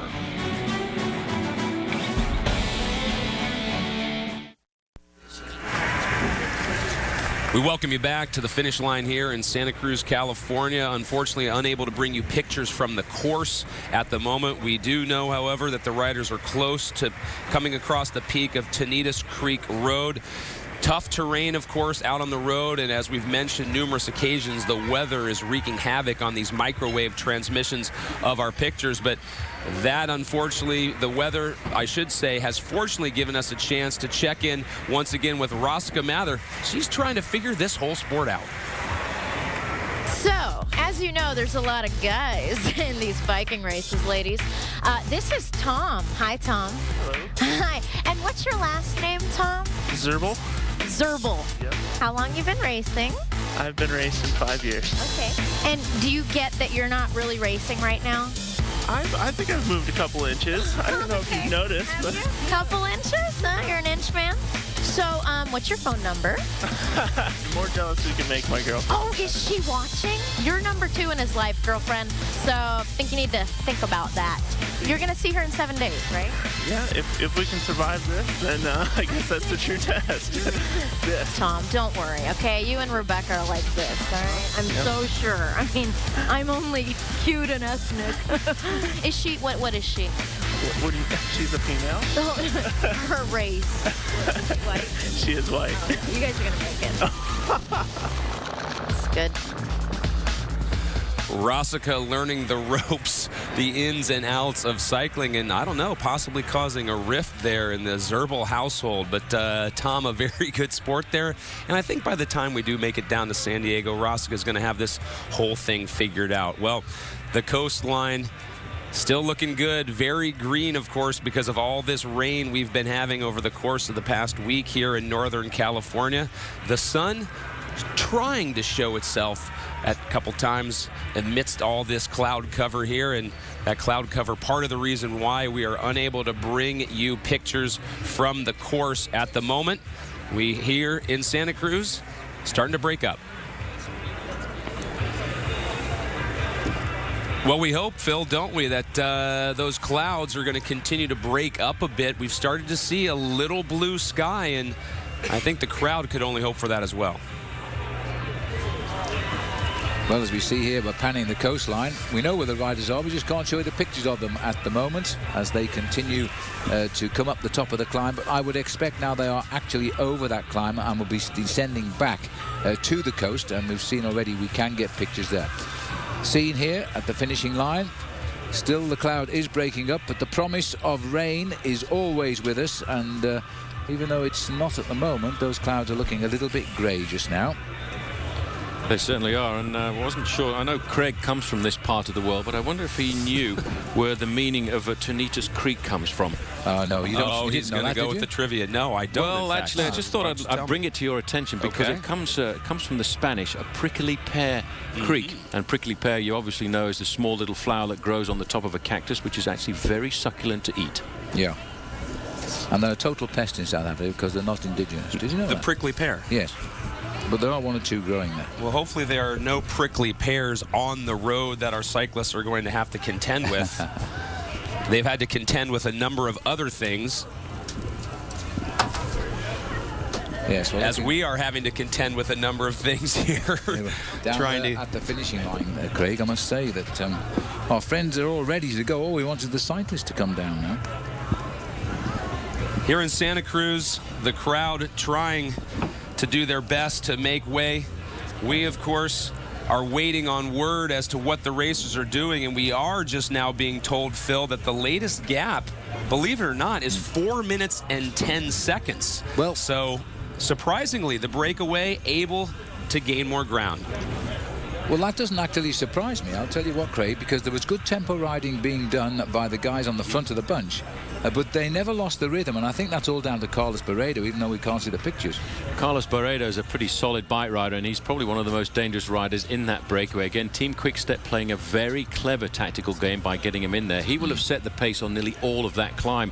Although behind, I think Team Rock Racing are doing a pretty good job because they're keeping the tempo just locked in as it is. They know once they start to run it down towards the finish, they will get assistance from some of the other teams. Yesterday's conditions, as we have highlighted already, abysmal at best for the riders specifically, but also for the race organizers. It caused some quick thinking. Some changes had to be made. We've talked about the fact that going into that circuit, that's what they used as the finish line. We got a chance to talk with Jim Burrell earlier this morning. It was Bob Roll who caught up with him. We're here with race director Jim Burrell. Could you explain a little bit about the commissaires' decision regarding the circuits at the end of the race and how that affected the GC? Well, yesterday, as you know, we were under the same conditions as today. We were dealing with a downpour, and then 2 years ago we had a horrific crash right there in the finish line. And, you know, a decision was made early in the race to neutralize the circuits, which that means, you know, when the riders came across the finish line for the first time, that's when the GC clock was determined. So again, it was for the safety of the riders that we had to neutralize the last 3 laps of the downtown circuit in Santa Rosa. Safety, obviously a huge concern, and I think you would agree, Phil, a very wise decision. Well, yes. I mean, you can't take risks with the riders' lives, can you? And if they were racing for time, then that circuit could have been a bit dicey with all that rain. The irony was there was no accidents on it, and I think they would have caught Mancebo, but that's the luck of the draw. That is the luck of the draw. I think the team managers all knew that decision had been made as they came into the circuits, which is why probably Mancebo and the 2 riders who got across to him were able to do so. The riders behind, once they knew that the overall time clock had stopped, well, they conserved as much energy as possible because they know that this bike race still has to go all the way down to the finish. There's still a long way to go to the outskirts of San Diego. Long way to go in the race itself, but also a long way to go in today's stage. So right now, guys, let's take a look back at yesterday and how it all went down in stage number 1. Of course, a couple days ago, we had the prologue in Sacramento. Yesterday, we went from Davis to, of course, Santa Rosa. Santa Rosa, that's right. And it was a good stage indeed. I think it was a superb racing stage. And I was only sad that we couldn't show all of the exciting pictures because on the rollout, the boys knew that it was going to be a tough one. But it was a chance to see just how Fabian Cancellara would do. In the centre of the picture, Cancellara was in trouble. He got to the front. He was reported ill at the hotel. And when he started riding along, well, he started to vomit, and there was no way out of that one. Lance Armstrong, though, I think had a great time, Paul. He tells us now he's back, isn't he? Well, he didn't have such a great time overnight because somebody broke into the team van and stole his time trial bike and the bikes of 3 other riders. But yes, I think he was starting to announce that he was back into the sport. Breakaway starting very early on. Everybody had a feeling that they wanted to try and get themselves off the front of the main field on what was going to be a very long, cold day in the saddle. Francisco Mancebo was one of the guys who managed to get out of the pack very early on, and he started to build himself up a pretty serious advantage. Incredible that Mancebo would leave, Phil, after about only 5 or 6 miles into the day, knowing full well in his head that he had to go 100 miles on his own. Well, he went away to get warm, he said, and 2 riders chased him. Kemp here trying to get up to him as well. And they got up to him, and then they said, well, the guy didn't want to stay with us. He just rode away again. And with so far to go, you know, that was unusual. Lance Armstrong, like a lot of riders, had problems with flat tyres. No panic from Lance. That's the old veteran for you. Just checking his tyre out. His teammates waiting to give him a hand. And then together, he got a little group around him, and they got back up to the leaders. Paced themselves back into the main field, but I think what was more important when they came to the big climb of the day a little bit later on, Team Astana were extremely solid. Of course, we were still in a situation with Francisco Mancebo. Although he'd been joined by those 2 riders, he then actually left them behind and started to build up a huge advantage over the front end of the main field, which at one stage was up as high as 12 minutes. A little bit further back, the 2 guys were trying to keep in contact, but what was happening a little bit further back was even more important, because in the main field, the big guns were starting to fire. You're right, it was indeed, as we're told at the end, it was Chris Horner who somewhat cracked the whip for the group of 20 that had broken away from the main pack. That was Astana that would have 4 men in that main group, and then they would try to bring that gap down, Phil. Yeah, David Kemp and Tim Johnson were the 2 riders that felt the wrath today of Mancebo, who just kept on going. And because of the poor communications, this is the words of Johan Brunel, the manager of Armstrong's Astana team, they didn't know at one stage just how far ahead Mancebo was. And when they realized, they got to the front. All of those riders at the sharp end, including the rider in yellow, because that is Armstrong, started to try and reduce the gap. And they brought it down to when the clock stopped on entry to the circuit at just a little over a minute. Then this guy was left to try and win the day as well. That was the most important thing for them, because the information had gone out that the time would be stopped the first time across the line, and these riders were looking at that time gap, and it was stopped at 1 minute and 10 seconds. Then it was just a question of surviving and getting around the center of Santa Rosa nice and safely. A big victim of a mechanical incident out on the course, Floyd Landis, had originally been included in that breakaway of the big men, but he was almost caught by the main field as he came into Santa Rosa. A disappointing day, Floyd would say later, but as he knows all too well, those are the breaks out on the road. So Floyd Landis now sits over 5 minutes back on the general classification, and the wet weather would continue all day long. A number of riders telling us after they crossed the line it was the most miserable day they had spent on the bike. Well, it was. That was 1 lap to go there. Mancebo still ahead, but being chased now by Vincenzo Nibali, this youngster from Italy. Now, although the time is taken on entry to the circuit, the actual order of finish is on the actual finishing line. So these guys were racing for the day's prizes, and Nibali was about to catch up with Mancebo. And just behind Nibali off camera was Jurgen van der Volle of Belgium. Those 3 were about to come together. Armstrong was thinking only of finishing and that lovely warm shower right now. That's all he wanted to do, was get what was one of the most miserable days in his professional career behind him. But the great thing was he was working hard for the team. On the dash into the finish line, we were all calling for either Nibali or Jurgen van der Volle to get the victory, but that wasn't going to be the case. Not at all. Francisco Mancebo, he had done all the work out in front, and then a surprise move at the end in the final few hundred meters caught the other 2 men off guard. He would charge to the line and take the well-earned honors, obviously showing his enjoyment. That was amazing. He won all the prizes along the way, and he finally took the finish as well. Best win, I reckon, of his career, and he's had some good ones, but mostly overalls in stage races, not just a daily stage. He got the yellow jersey with that performance as well. These boys, the time already taken, no urgency. They dropped away now from a minute behind them on entry into the circuit to the thick end of 4 3/4 minutes, because time no longer counted, just the order of finish over the line. But what it did logically tell us, apart from Francisco Mancebo, the winner of the Amgen Tour of California is probably going to come out of that group of riders. Yeah. But what they still have to do is pull back. 1 minute and 2 seconds on Francisco Mancebo. Lance Armstrong there, his face showing how hard the day had been out on the course of the Amgen Tour of California, and still taking the time to have a look at the crowd and give a wry smile. Well, There was your podium, Phil. Yeah, what a lovely ride. He's wearing the flashes on his sleeves there as a former champion of Spain, Mancebo, saluting the crowd. They were the first 3 on the day. This is the man that got what he didn't know he was setting out to get, and that was the Amgen Tour of California race leader's yellow jersey. There's the result there. The judges surprisingly putting Leipheim a second, which on the day he wasn't, but overall he certainly is at 1 minute and 2 seconds. Zabriskie, after a great prologue, holding on there with his 3rd place. Michael Rogers still in on the 4th, and Lance Armstrong there on 5th. Rounding out the top 10, Chris Horner, who did all that work yesterday, also in the hunts.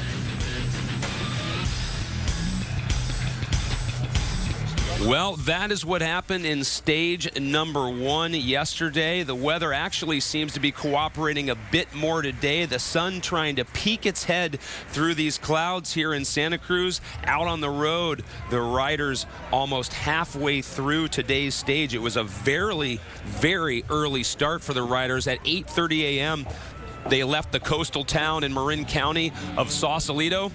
That was the beginning of today's stage. They then made their way over the Golden Gate Bridge for the first time in a major race, and now they are in and along the coast of California. Welcome back to Versus in our coverage of stage number 2 of the 2009 Amgen Tour of California. Unfortunately, we're unable to bring you pictures from out on the road due to the weather conditions and the difficulty that has posed for our transmission. Of course, they will be back. In the meantime, while we've got a chance, let's send it on over to Bob Roll, who earlier caught up with the guys from Shimano for the latest in tech. Shimano Dura Ace is the standard by which all component Gruppos are judged. New for this year is the 7900 Gruppo. There's 2 different types. Where did he come from? A phenomenal performance. There's the mechanical, used in this case by Mark Cavendish on his sprinting machine, and the electronic, used by George Hincapie. Although the framework is the same, there's some very significant changes to the electronic Gruppo. Mainly, the front and rear derailleurs, and of course the shift mechanisms appear on the brake lever. However, there's 2 parts that stay the same throughout that form the framework of the component Gruppo, and that's the asymmetrical chain and the chain rings. The chain ring's hollow. That allows for a very stiff and accurate shifting chain ring setup.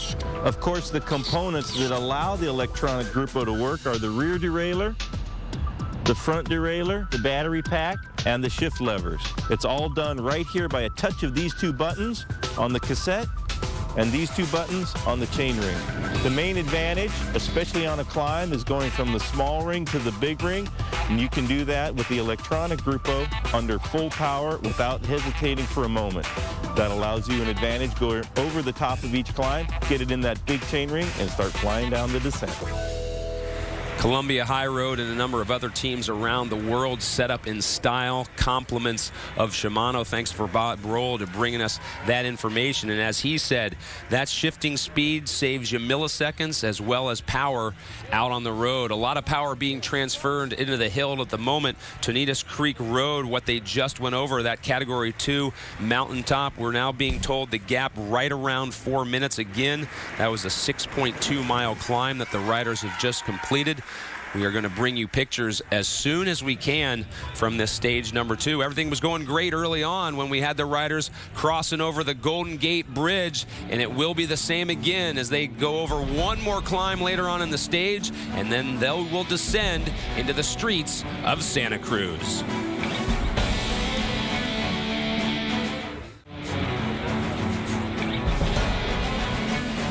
Santa Cruz has always been a place to gather. Plenty of celebrations happen here year-round. The city of Santa Cruz Parks and Rec coming through the finish line, enjoying their time in the spotlight. as we've always seen, never too young to start riding. He's already got it down. The yellow rain jacket may not be a yellow jersey yet, but perhaps someday for that young man. Our riders fighting on the road at the moment, trying to see who will wear the yellow jersey as we finish up stage number 2. At the moment, it's Francisco Mancebo who's defending the yellow in his Rock Racing team. Well, with Mancebo and Rock Racing out on the road, doing a great job today setting the pace. Yesterday, of course, Lance Armstrong did some great work as well, guys. We take a look as, these pictures not available from out on the road. Lance, without a doubt, working again today for Levi. He said coming in, Phil, that was his goal. Yeah, well, Mancebo's the man to beat now, isn't he? Because he's just over a minute. Nobody's had such a lead before in the 4-year history of this race. It's only a young race. And so we know the quality of the man of old. We don't know the quality of the man who is now old. We'll wait and see as the riders continue now to make their way towards us. Downtown is still drying up. The sky is on our side just for the moment. They'll be heading down through the town of La Honda. That's the peloton. The leaders are through. Still no time check coming, and no result either from the top of the mountain. We continue to talk about Lance, a guy that is well-versed and well-schooled in the work that he has to do, whether he's in yellow or working for a teammate. Bob Roll was able to catch up with the 7-time Tour de France champion earlier this morning. It was a strange situation tactically to have the race leader drop out, and the presumption is his team, a strong team like Saxo Bank, would do the tempo. Was there some kilometers of confusion at that point? Not at that point. I mean, at that point we put 1 or 2 guys on the front just to help, and then I think the real confusion started after Howell Mountain when we had a gap, but the group was coming back and we didn't know the radios weren't working that well. And I got to tell you, I mean, Chris Horner made the call on the road. He said, we got to keep going. And Johan told us all to sit up, and Horner said, no way, I'm not sitting up. We're going. And, had he not done that, I mean, Mancebo's gap would have stayed 4, 5, 6 minutes. And obviously then it's a completely different bike race. Were you surprised at how strong he was in a solo breakaway yesterday?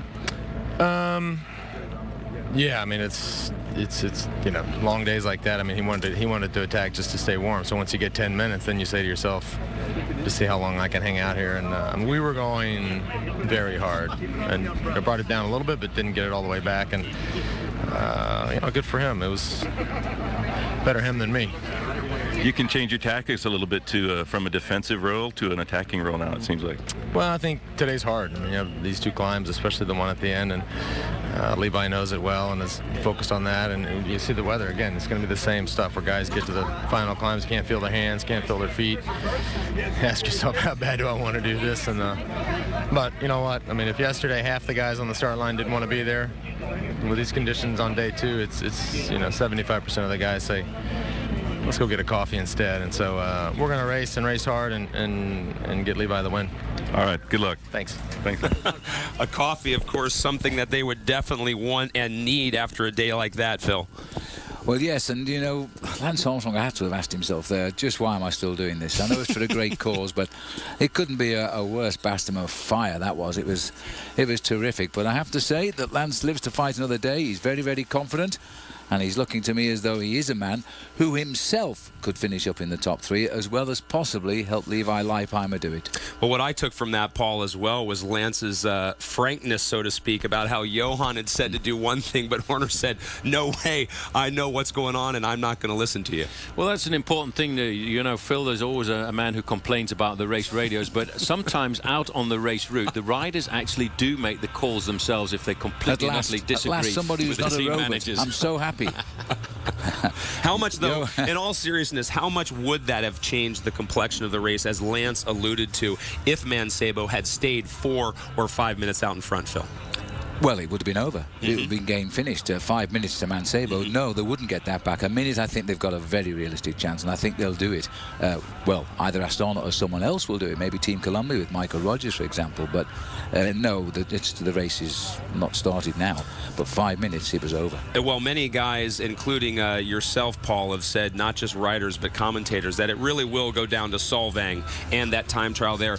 And we will, of course, continue to talk about that in a bit. Santa Cruz still awaiting those cyclists. We will continue our discussion about stage number 2. A lot of talk about Lance Armstrong, and with good reason. He's shown he's back, and he's shown he will be one to reckon with here in California.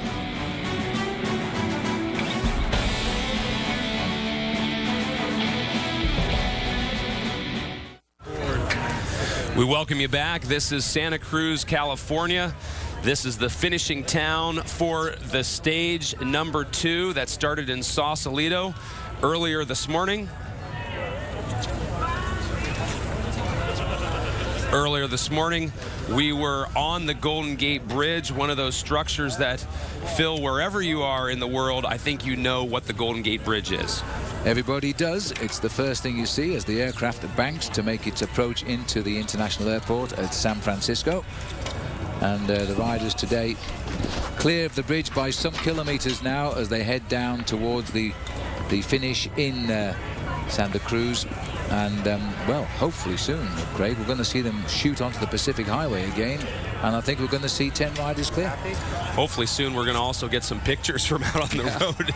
It's been running out of words here. It's been another. No, I don't think you two ever run out of words, do you? Don't let the fans at home know that. Well, don't worry, we got a few more stories. Start rifling through the pages. Some real stories, you know, I was going to say the stories could continue all day long. That's one of the reasons why I love working with the two of you. But we just saw the sun briefly show its face here down in Santa Cruz, so that could bode well for the pictures coming in. But again, let's talk race tactics, and now with Mancebo where he is and Astana, of course, where they are. We started to talk before our last break, Paul, about the time trial in Solvang and what could actually be won or lost there. How does Mancebo rate as a time trialist if he still has the lead once we get down to Solvang? Well, he's a great time trialist, but however, I do feel he's going to come up against a very super motivated Levi Leipheimer. If you look back to the time trial results of last year, which I have already done, the 5th place rider in the time trial last year was Fabian Cancellara, who was the Olympic champion in that discipline, and he was a minute behind Levi Leipheimer in 5th place. So that goes to show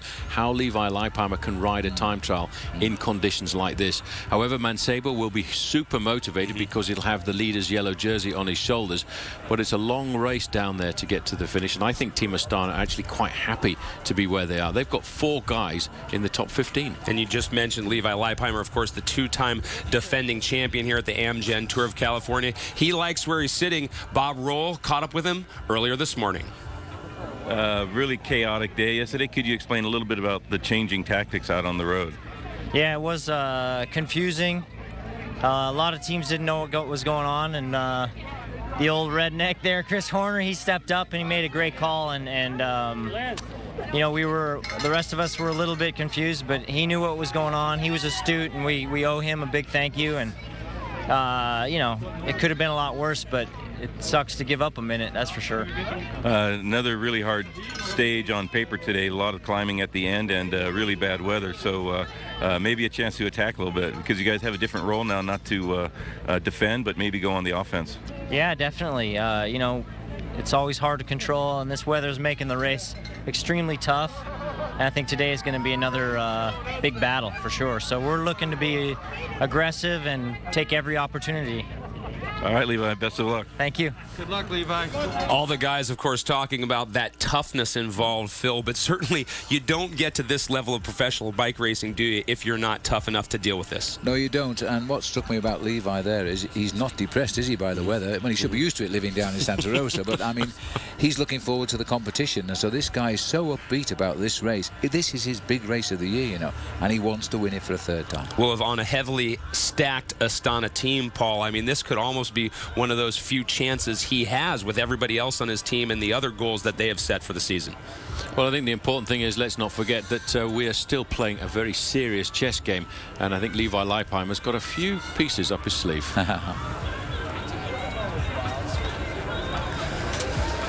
A nice gentle breeze blowing here on the streets of Santa Cruz. It was more like the force of a gale earlier on this morning. We got here bright and early around 5 a.m. getting set to bring you stage number 2. Hang with us, gang. We're going to have pictures eventually. We appreciate your patience. The Amgen Tour of California will continue.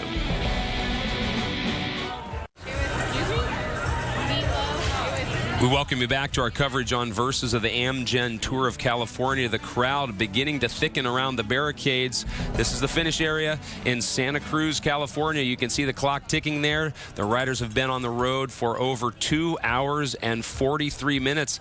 As I just mentioned, the crowd continues to grow. And those signs are well known to all bike fans. That counts down the distance to what will be the final finish as they go under the arch. One guy who's trying desperately to make it a win here is local favorite Ben-Jacques Main. Went to school at the University of California at Santa Cruz. The Banana Slugs, as they're affectionately known. And he's got friends and family here waiting along the line. Both he and his brother on the same team this year for the first time ever. Ben-Jacques Main, a former national cyclocross racer, and he is part of that group of 10. And thankfully, great job by our technical crew to get us pictures yet again. This is the group of 10 that has been away now for well over an hour and a half. They have considered and they have cooperated as best they could, trying to keep the gap that at one point was close to 5 minutes, now down around 4.5. So amongst that lead group, I mentioned Ben-Jacques Main, Carlos Barreto from Quick Step. Garmin Slipstream has 2 riders in that group, Steven Koza and Tom Peterson, and having 2 members as well of that group. As we look at the Bissell group, these were the results at the top of Tonitas Creek Road. It was Steven Koza in first, Jason McCartney right there from Saxo Bank in second. And again, our pictures are back. Valery Kobzarenko from Team Type 1. He has had a great day. He was in the mix at both of the sprint bonuses earlier today. So Kobzarenko factoring in as best he can, proving that Team Type 1 and their quest to educate the world about diabetics is a great cause. Gentlemen, pictures. We're happy about that, aren't we? We're delighted, and it's still the same group. We'll just have a quick count to see if we still got 10, but I think we might well still have the 10 leaders here. I'll give you the names again. Neerman, Zeberg, Jacques Main, Steph Clement, Koza, Carlos Barreto, Thomas Peterson, Jason McCartney, Cameron Evans, and Valery Kobzarenko.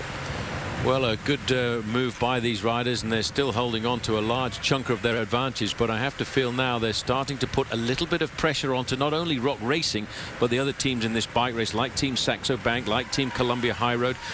Team Garmin Slipstream are extremely happy because they've placed 2 riders into this leading group. Now, that was a very clever tactical move. And, of course, Rabobank as well, putting 2 riders into the group, even though they had their man Robert Kessink in that leading group of 20 riders yesterday. We're still, I think, setting ourselves up for a masterful chase down to the foothills of Bonnie Doon Road. I think there's no choice now because all 10 are here, and here come the cavalry because the chasing is on and driving now. We've no time check, but we believe it's still around 4 minutes, although if the reaction is coming, so be it. They're on the descent and the way back down to the highway. This could, well, they've got to start closing it down now, because once we get to Bonnie Doon, I think we might have a new combination making the moves there. You can see that the pressure is on, and it's still Rock Racing. The important thing in a situation like this is to make the effort at the right time, to keep as much gas in the tank that you can use a little bit further down the road. And that's what Rock Racing did. They set a steady tempo, I think, on the climb. They didn't lose any of their riders. 1 or 2 riders were dropped on the climb going up to the summit of Tonitas Creek, including the 3-time world champion Oscar Ferreira. Once you've got over the top of the climb, onto the descent, back onto the flat road, then you can start to turn up the pace and use more riders in your team and take the pace from 45 kilometers an hour and push it up to 50 kilometers an hour, and that's when you start to eat into the advantage of a breakaway. It's been a pretty good job, though, wouldn't you say, Phil, at this point, of the cooperation involved in these 10 out in front? Well, it appears so. I mean, Barreto's the rider in the white. They're on the right-hand line going forward. He's done an enormous amount of work today. 111 here is the man that would love to win today in front of his family. That's Ben-Jacques Main, also passing the area where he went to university. He knows these roads better than anyone. He knows exactly what lies ahead. And just take a look at those roads. At the moment, they are drying out, and that's great news. Yes, as you were saying, Ben-Jacques Main attended the College of UC Santa Cruz. In fact, he was a former collegiate national cyclocross champion. He knows these roads very well. He's ridden over Bonnie Doon, and he'd actually sworn before the start of today's stage that he was going to go out on the attack. Well, so far, he's lived up to his word. And speaking of that climb on Bonnie Doon, Paul, as you as well know, I mean, it's also not just that climb, but the descent down Empire grades very tricky. That's something that perhaps not everyone knows all too well. They don't. It's a very tricky and technical descent, and they probably didn't know either that there's a very nice vineyard at Bonnie Doon, the Bonnie Doon Vineyard, and it started in 1983. And in fact, it was one of the first California wineries to bring in the Rhone Valley wines. And it's been around, and it was started by a chap by the name of Randall Graham, and he earned himself the nickname of the Rhone Ranger. Well, it'll be just about ready to drink now. 1983, it'll be fine. As we start to look at the peloton again, still being whipped up by Rock Racing. This is the lonely life of a team that has the leader on it. They must do all the chasing, because if they don't, the others will let them lose the overall lead. So they've got to stay in touch at this moment in time and then hope that they start to close it down towards the finish. 3:35, they're saying, and that might be a slight reversal. So they are bringing this group back, Paul. Let's just come up 3:35. Well, just looking at the leading group now, full of 10, they're starting for the first time to just look a little bit ragged. There are one or two riders starting to miss the turns at the back end of this group. That's an indication that fatigue is starting to creep in. You try and sneak in a missed turn to the front every now and again in an ideal way to try and recuperate a fraction, although you can't recuperate when you're in a breakaway like this, a long-term one. You mean you'll actually not do your fair share, Paul? Is that what you're saying? Exactly. That's what the guys are trying to do. They pretend that they missed the back end of the wheel to go forward. Oh, sorry, mate. I'll get next back in next time. I'll get you next time. And that's what then starts to break up the smooth chain that has been going for the last 2 hours of racing. And once that starts to happen, the other guy who's under a little bit of pressure as well, he will start to miss a turn. Then all of a sudden, instead of 10 guys sharing the pace equally, you'll be down to 6 or 7 guys who are dedicated. That turns the advantage over to the main field. About 50 miles of racing left to go, and Phil, you were correct. That gap has dropped down to 3:35, so the peloton closing ever so slightly, but with that big climb to go, over 7 miles up Bonnie Doon, chances are we could see that gap come back even further. Well, these boys will be tired when the time they get there, because they've kept the pressure on. They've never really been allowed to get clear. We've got 2 hours left in the saddle today. Has plenty of time to reassess the situation. Just gritting his teeth is Steve Cozza at the back here just now. But take a look at the line. The line goes forward. The leading rider swings over. Next rider goes through and he swings over. These boys are still all pretty strong. There's no good in panicking. They've got to stick to the job in hand and hope that the peloton hesitates. And no circuit today, so it's going to finish when they come through the finish line here in Santa Cruz. We go back to, Paul, what you and I were just talking about with Ben-Jacques Main, who knows these roads so well. He's a guy that if he's given any sort of leeway over the top of Bonnie Doon by this group, just knowing this descent could have him stay in front. Well, it's a big motivation, especially when you know you're racing on home turf in front of your own fans and your own crowd and even your own family. And that is something that will really inspire Ben-Jacques Main. He's always been inspired by the Amgen Tour of California. A couple of years ago, he almost stole the lead away from Levi Leipheimer in Santa Rosa. And he almost stole the lead in the opening day's prologue time trial when he finished second, only being beaten right at the very end by Levi Leipheimer at the top of Telegraph Hill. You mentioned the motivation, of course, of having friends and family on the line, but Phil, talk about the motivation, as we've hinted at a bit, of these continental teams here in the U.S. This is their chance to show not just themselves that they belong in this type of peloton, but perhaps teams in Europe. Exactly, and that's they're the riders at the top professionals in the 8 Pro Tour teams in this race fear most, because they know these kids are opportunists. They want to snatch camera time. They want to show to the big teams they're good bike riders, and they want to be given a leg up. And so they're always on the attack. And to a top professional who's trying to calculate how he's going to win the race, and somebody shoots off down the road and gets 5 or 6 minutes, it's more of an annoying factor than a tactical one as far as he's concerned. But you know, these boys have got themselves organised now. I think this gap will come down quite quickly. Well, you just have to look at the riders on that squad. They're all seasoned professionals. They know what they've got to do, and they will sacrifice themselves for their top men. Back out in front, the 10.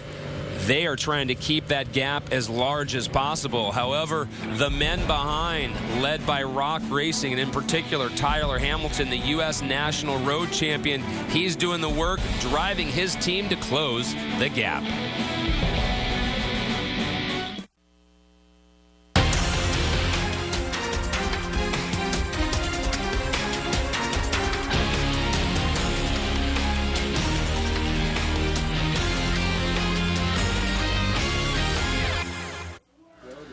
Mancebo took the honors on the line yesterday in stage number 1, and to the victor go the spoils. He's now the yellow jersey wearer at the 2009 Amgen Tour of California. It's been fast and furious since it began in the prologue of Sacramento. No different today. 10 men out in front. They have broken away, and they've got a gap of over 3 minutes on the field.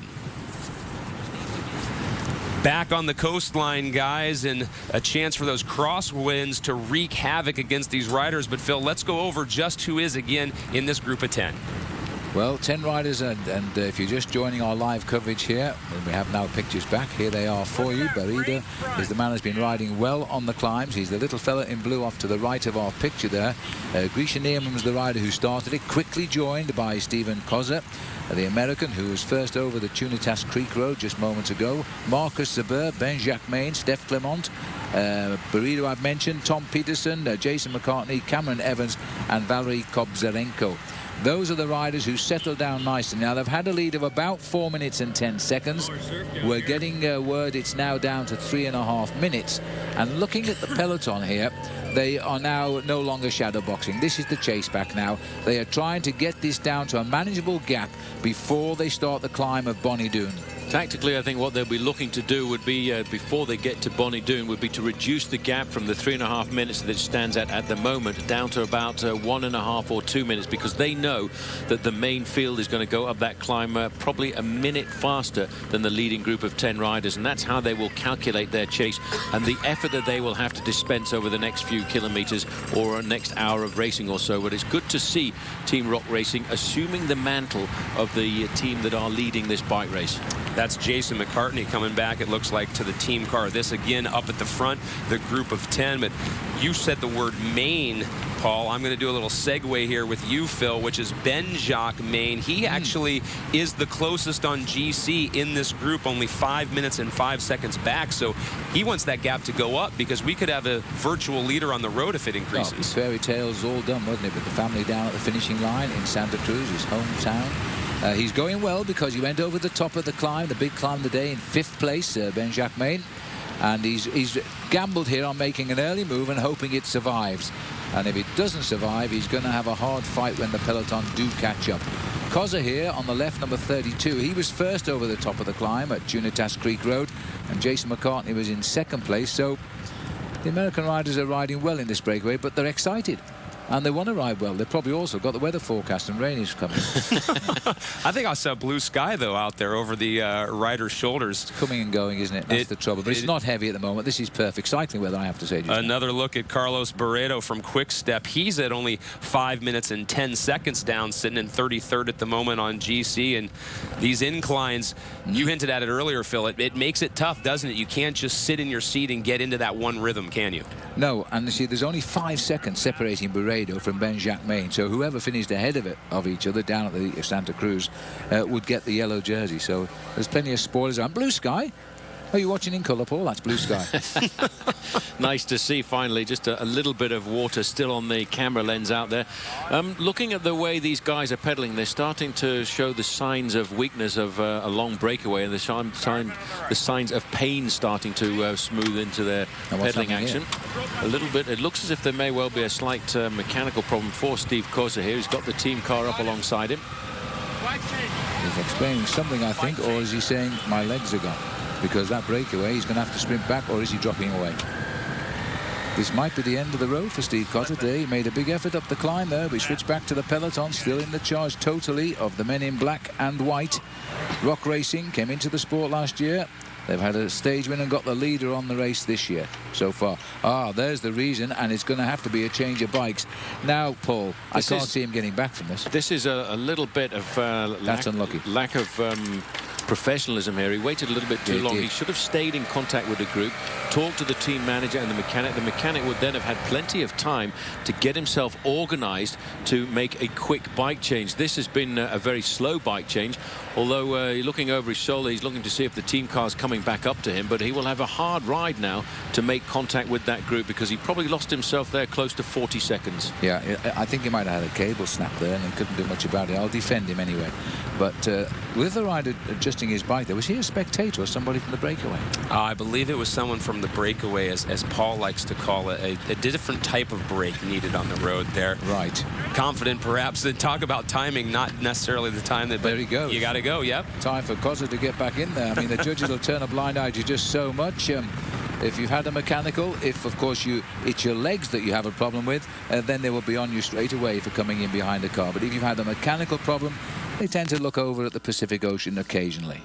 Well, that was McCartney going back on there very quickly after his besoin naturel at the side of the road, a little natural break, and Koza gets himself back onto the tail of the team cars. He'll now use the team cars one by one to slowly get himself back into contact with the leading group of 10, but they will have lost a little bit of impetus there over the last number of kilometers, and that will probably give us an indication that the time gap on the main field side is starting to come down. How difficult, Paul, is it once you lose that contact to now for Steven Koza and Jason McCartney to come back up, both physically and mentally? Well, if you lose the back end of the cars, it can be impossible to come back, but he's now got himself into the professional tight zone where he can use a certain amount of professional, you could call it a professional foul if you like, and as Phil has said on a number of occasions, if you've had a mechanical incident, you're not supposed to slipstream behind the cars, but after a mechanical incident, sometimes the referees will look the other way, as long as you don't pause behind the team cars for more than 10 or 15 seconds. And you must keep showing progress, I think is the official way they read the rule. Correct, as they were. If you hold on to the car, that's not allowed at all, unless you don't make any progress whatsoever, because you might need something out of the car. Anyway, these two are going to get back. We're about 45 miles from the finish here just now, just over 75 kilometers, and that's inside 2 hours of racing. Might be 2 hours with the climb that lies ahead, and I think 2 hours is too long for this breakaway to stay away. Blue sky out and over the Pacific and clouds above the riders right now. The 10 in front. Steven Koza has latched back on, as did Jason McCartney. After their little break, their extra effort has paid off. They make the group 10 once again. Looks as though blue sky on their right, but they're heading into more clouds. We'll be coming back after a break.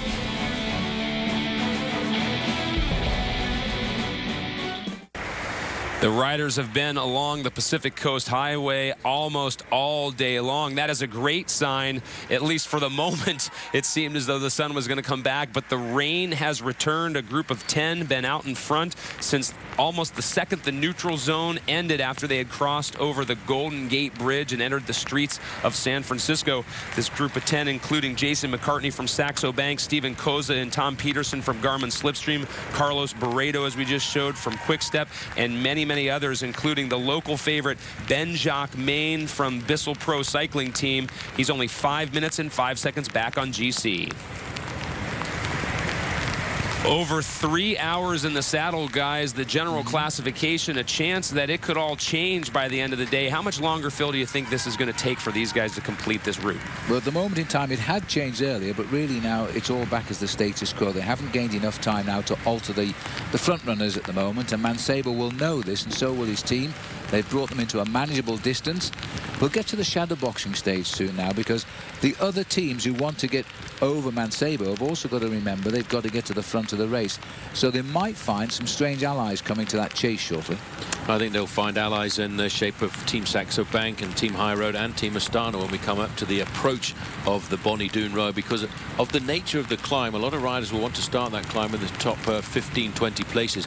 The main field will start to accelerate, just as they do when they come down into a bunch sprint, to place their GC men, their overall contenders, in the first part of the peloton, and that naturally brings up the speed of the peloton to 55-60 kilometers an hour, which will be probably 15 kilometers an hour or almost 10 miles an hour faster than the 10-man breakaway, and you'll see that gap start to come down just naturally.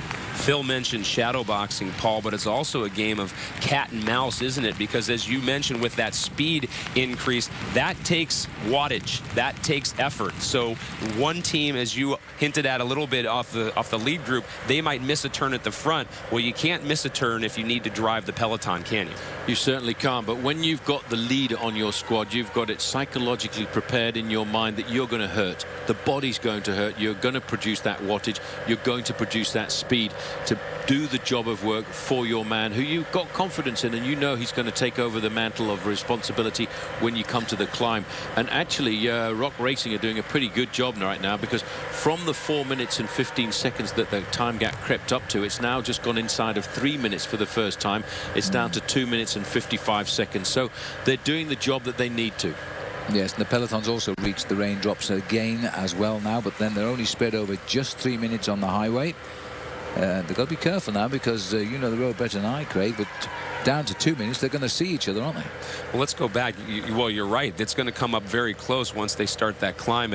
Let's go back to the confidence factor, Phil, that Paul just mentioned. One of the things that made Lance and his team such a threat, wasn't it, was that the fact when Lance showed his team that confidence, when he was in yellow, they knew that strength was going to give him strength. You have team leaders and you have team helpers. That's the way the teams are made up. It's like a football team. You have a defender and an attacker. And Lance is the attacker along with Leipheimer, and then you've got the other workers. It's the workers who come into play now to limit the escape of riders, and then they've got all the confidence in their team to finish it off with a rider like Leipheimer or Lance. It sounds easy, and of course it isn't easy, because the guys have got to come good on the race day, and it's a question of which team gets it absolutely right, wins the event. You've also got to look at the quality of the riders that you've got in some of the teams that have been assembled around the world here now as well. When you look at Astana, for example, Leipheimer, Armstrong, and the men they had in the break yesterday, Chechu Rubiera. Chechu Rubiera is almost as strong a bike rider as Lance Armstrong when it comes to climbing. And so when you're putting those kind of guys together and they're dedicating themselves to you, you really have got a solid block. It's almost cruel, isn't it, guys? These guys, not only are they riding on the side of the road of PCH, but it seems as though they're riding on the side of the weather. To their right, blue skies and the ocean. To the left, inland, the dark skies and the rain. They're still just that little bit in the rain at the moment. These 10, as we take a look at our leaders, have been out in front almost the whole day. Steven Koza from Garmin Slipstream right there went back a few moments ago, but he was able to make his way back to the group. So for these 10, it becomes quite simple. Increase the lead as best they can. Jason McCartney from Saxo Bank has done a great job helping this group along all day long. Rabobank, strength in numbers for them. They've got 2 in this mix as well. Will they be able to stay away? Will the weather improve? A lot of questions and a lot of answers to come. We welcome you back to stage number 2 of the Amgen Tour of California. 10 men out in front, still doing the tough miles from Sausalito to Santa Cruz. One of those men in the break is Valery Kobzarenko from Team Type 1, a man who's no stranger to riding hard miles out on the front. Kobzarenko, a former past national champion from the Ukraine in '97, also won a silver medal from the '98 World Championships for Ukraine in the team pursuit. So well versed in being able to withstand not only the pressures of what it takes to ride out in front, but certainly these conditions. Rock Racing, meanwhile, they still are on the front of the peloton. It dipped briefly below the 3-minute mark. Now that gap has gone up just over 3 minutes, but Rock Racing still keeping it knowledgeable. Well, a good job by Rock Racing continues, Phil, to keep this gap manageable at the moment. And as we approach Bonnie Doon, perhaps it's there that they will unleash this attack further. Well, Bonnie Doon is being earmarked by some riders as the decisive climb of the day. Well, I think that we all would expect because it's coming so near the finish. But Levi Leipheimer's trained over this with Tommy Danielson and Dave Zabriskie. Now, Zabriskie is third in this race overall at the moment, so he's going to pay a lot of attention to this climb. It is apparently a reasonably steep climb. There's a 2-mile section averaging 10%. That's 1 in 10. And it pitches up to 14%. And then it's followed by 4 miles of 4 to 7%. And I'm just wondering why the organisers have given that a mere third category, Paul. It sounds like at least a second. Sounds pretty tough to me, and I think we will get a splitting in the front end of the main field. Rock Racing doing the job. That's Tyler Hamilton over to the right-hand side, third in line there. Still one or two of the other guys have got their raincoats on, keeping themselves as warm as possible. We haven't had a chance really to see the yellow jersey of Francisco Mancebo, because that's completely and utterly ensconced in his raincoat this afternoon. But you will see it, I think, later on, because he will get stripped down for racing once we start to get down towards Bonnie Doon Road. Well, the field can't see the ocean for the moment. That'll help, because the blue skies are out that way. They're still enjoying a long breakaway here today. Now, I think with professional cycling, it often happens that in the first half hour of racing, the speeds shoot up 30, 35 miles an hour, 50, 57 kilometers an hour, to try and break up a little formation of riders to get clear of the field. Now, the big men in the Tour who are aiming to win this race overall check which numbers are going up the road, seeing if there's any they might have on the handlebars, because it means they're close to them in the overall. And then when they get them clear, they say, right, guys, let's back off. Let's see how they go. We might not have to chase them because they might get tired. We mustn't let them gain too much time. And everybody, all the computers are working in these brains of these bike riders and the managers to just assess the situation. And thank heavens, they do make mistakes occasionally, and that's when other people win, like Mancebo. With good reason, Paul. We've been talking a lot about the general classification contenders, the guys that want that yellow jersey. But at what point in this stage do the sprinter teams perhaps try to organize, or if they just decided this is not going to be another day? Is Mark Cavendish letting one go again? I would have a feeling that a rider like Mark Cavendish may well decide not to get the team to the front to chase today, because he will know and he will have heard all the information that this climb at the end might well just be a little bit too difficult for him, unless of course he's feeling in really good form and reckons he can get over that climb, because that climb is probably not quite as difficult as the climbs over the middle of the Isle of Man, and he knows exactly how to climb. He climbs a lot in training, and if he feels he can get over the climb, then he will ask his team to come forward. I'm not sure that Tom Boonen will like the climb towards the finish. It's just a little bit too close to the finish line to be able to keep in touch with the main field. Hey, Phil, is that snow well, it on looks the like side it. of the road? I'm looking at him, Craig, and it looks like snow to me. It must have been an icy storm which came across that was forecast, a winter storm. Occasionally, thank heavens it came before the riders got to this point on the road today. They've still got just over 40 miles to go, and the latest gap we're getting is 3 minutes and 30 seconds. So they're holding very much so. They closed on the climb up at the Tanitas Creek Road, but now these boys are still hanging on in. And looking back here at the leaders, not going quite as quick as they were now, are they? This is the point in the race, too, where you can gather that the motivation for these 10 starts to become very significant. We've been over the first climb, Paul. We're about to hit that second one towards the end. Well, that's the one that's extremely important. You could see that it's at 103 miles, the summit. And what's important really is the fact that it's extremely steep. It climbs up to over 2,000 feet, but it basically drops down right into the finish line. It will be a very fast charge into the finishing straight. Not much chance for anybody left behind to make it back, but the flat part in between the two peaks, that's where the main field needs to do all of the pacemaking to pull back that leading group of 10. Bob Roll spoke with Levi Leipheimer earlier today, and Levi has made note that that descent into Santa Cruz, he has ridden it, as have a number of these other riders, Phil, but he knows exactly how much time can be gained or lost. You can bet he's going to push this pace once they hit Bonnie Doon. And that's a huge advantage, Craig, when you get that situation. The riders who do go out and check the route out, not all have the chance to do that, but certainly Leipheimer does. He lives here. So that's a very wise thing to do. Huge advantage when we come down to the end of the day stage. We'll see, I guess. A lot more to come. That blue sky over the ocean. The riders can only hope that with the wind going from their right side to their left, that it also brings those sunny skies. A lot of impetus for these 10 to stay away. Ben Jacquemain could benefit the most, but they've got a lot more work to do.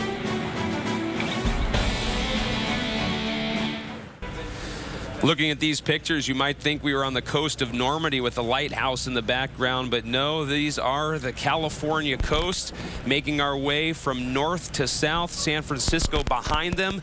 They are now headed towards Santa Cruz. The weather, the rain has been intermittent, which is better than yesterday, that is for sure, but at times they have faced, I should say, the riders a downpour just as strong as any day yet. Hopefully these roads will continue to dry out, though, for the riders. Talking about this weather, Phil, usually it's a tailwind when you're on a ride like this, a pleasure ride along PCH heading south, but because of these storms, when they come in usually as they have had today, it becomes a headwind.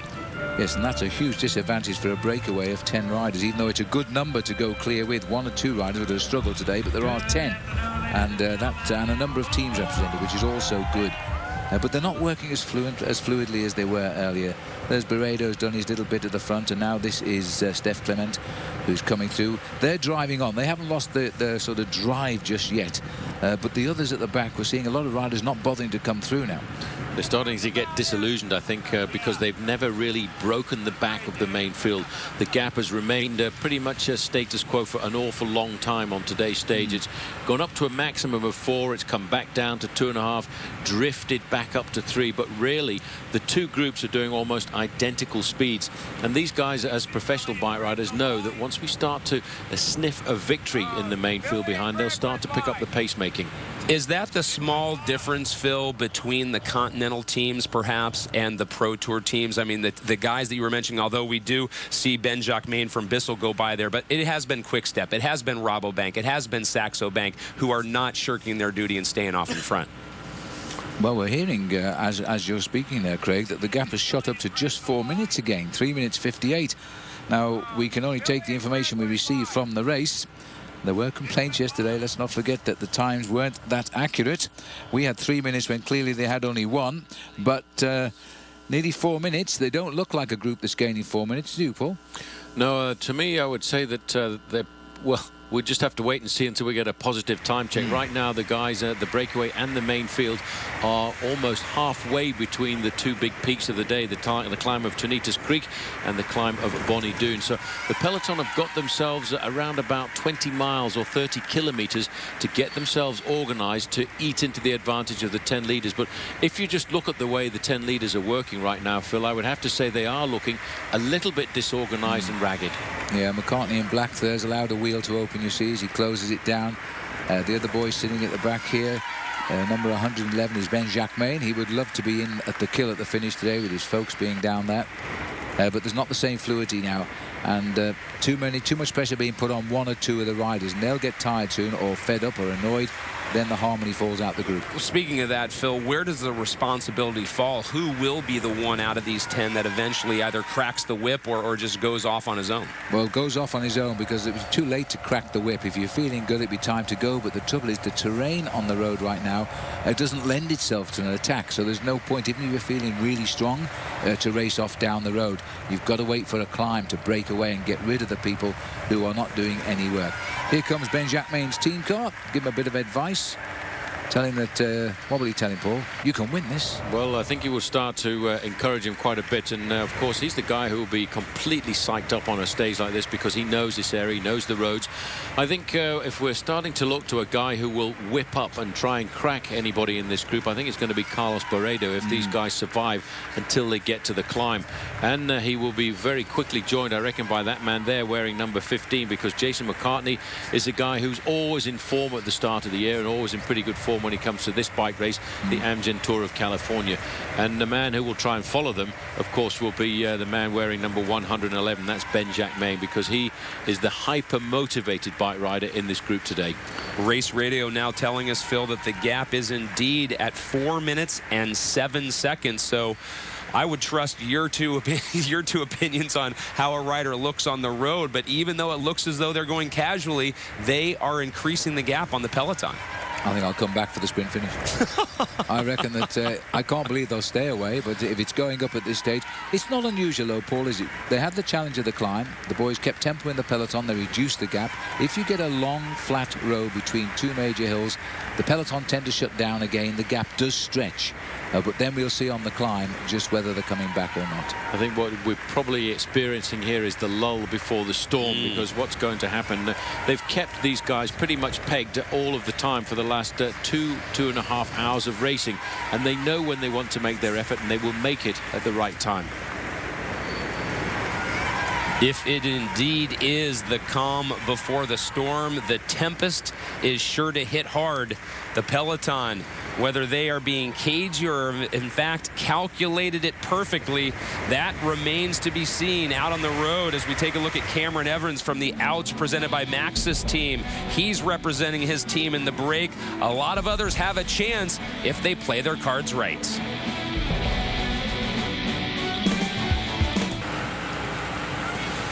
Back at stage 2, this is the lead group of 10. They have been out in front almost all day long. The weather has cooperated a little bit better than yesterday, although at times they've gone through the torrential downpour that has marked this Amgen Tour of California early stages.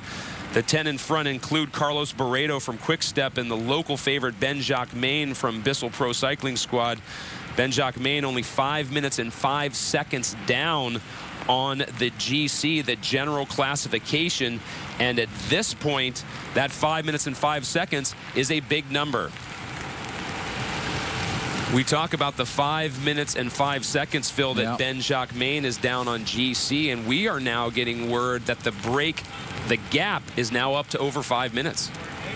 Well, it's amazing, but I'm not basically surprised because the boys back there, and we're hearing that Lance Armstrong has crashed, and he apparently has collided with a race photographer's motorcycle. Now, we don't know the Cruz, and we've been here 5 hours this morning, and there was about 5 people when we arrived. There's a few more there right now, that's for sure. As promised, the pictures are back just over 3.5 hours.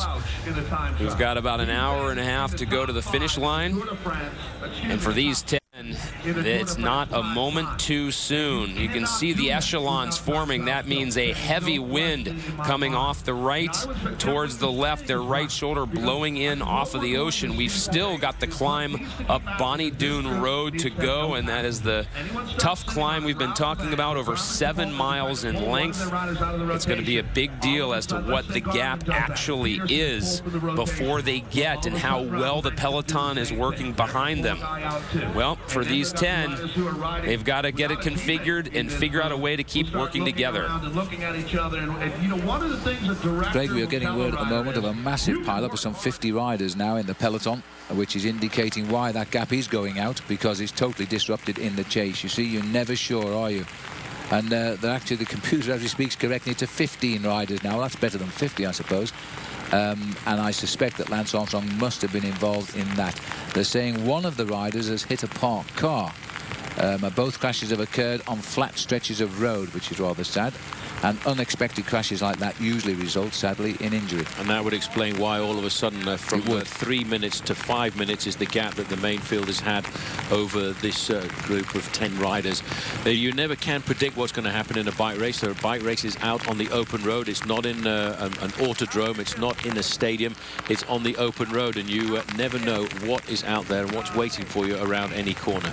One thing that we've already talked about, gentlemen, is that the fact that these guys have not only been contending with a lot of wet conditions, but certainly, Phil, the wind, that could have been also a cause. Just one small gust hitting somebody the wrong way blows you to the side and takes everybody down like dominoes. That's a very, very good point, because the wind is pushing the riders up against the side of the mountain side of the road today, and if spectators have parked, so be it, safely off the road. These guys are going to be groveling, as we always say, in the edge of the road, and they could just clip something, and if one goes down, of course, they all go down. Look at that rain coming down when it seemed as though the skies had parted, and in fact the blue sky was here to stay. No such luck. Now as we take a look at Valery Kobzarenko, he's got his head down. It looks as though he's in the shower. Yes, this is the most unpleasant section of the race again now. It's not raining at the finish. That's all I can say to the riders just now, because there's a big crowd coming in downtown and the roads are drying up nicely. But of course, weather changes a lot down here as riders go into the hills. You can meet the rain, you can come back out to the sunshine. Massive crowd enjoying the moment, I think. Phil and Paul mentioned the Condors a while ago. I'm going to start calling them the Chalkhawks. They've hit the streets of Santa Cruz and they've started to decorate for their favorite riders. But out on the road, a very different story. Torrential rain. It almost looks like a movie set out there. They're dealing with tough conditions.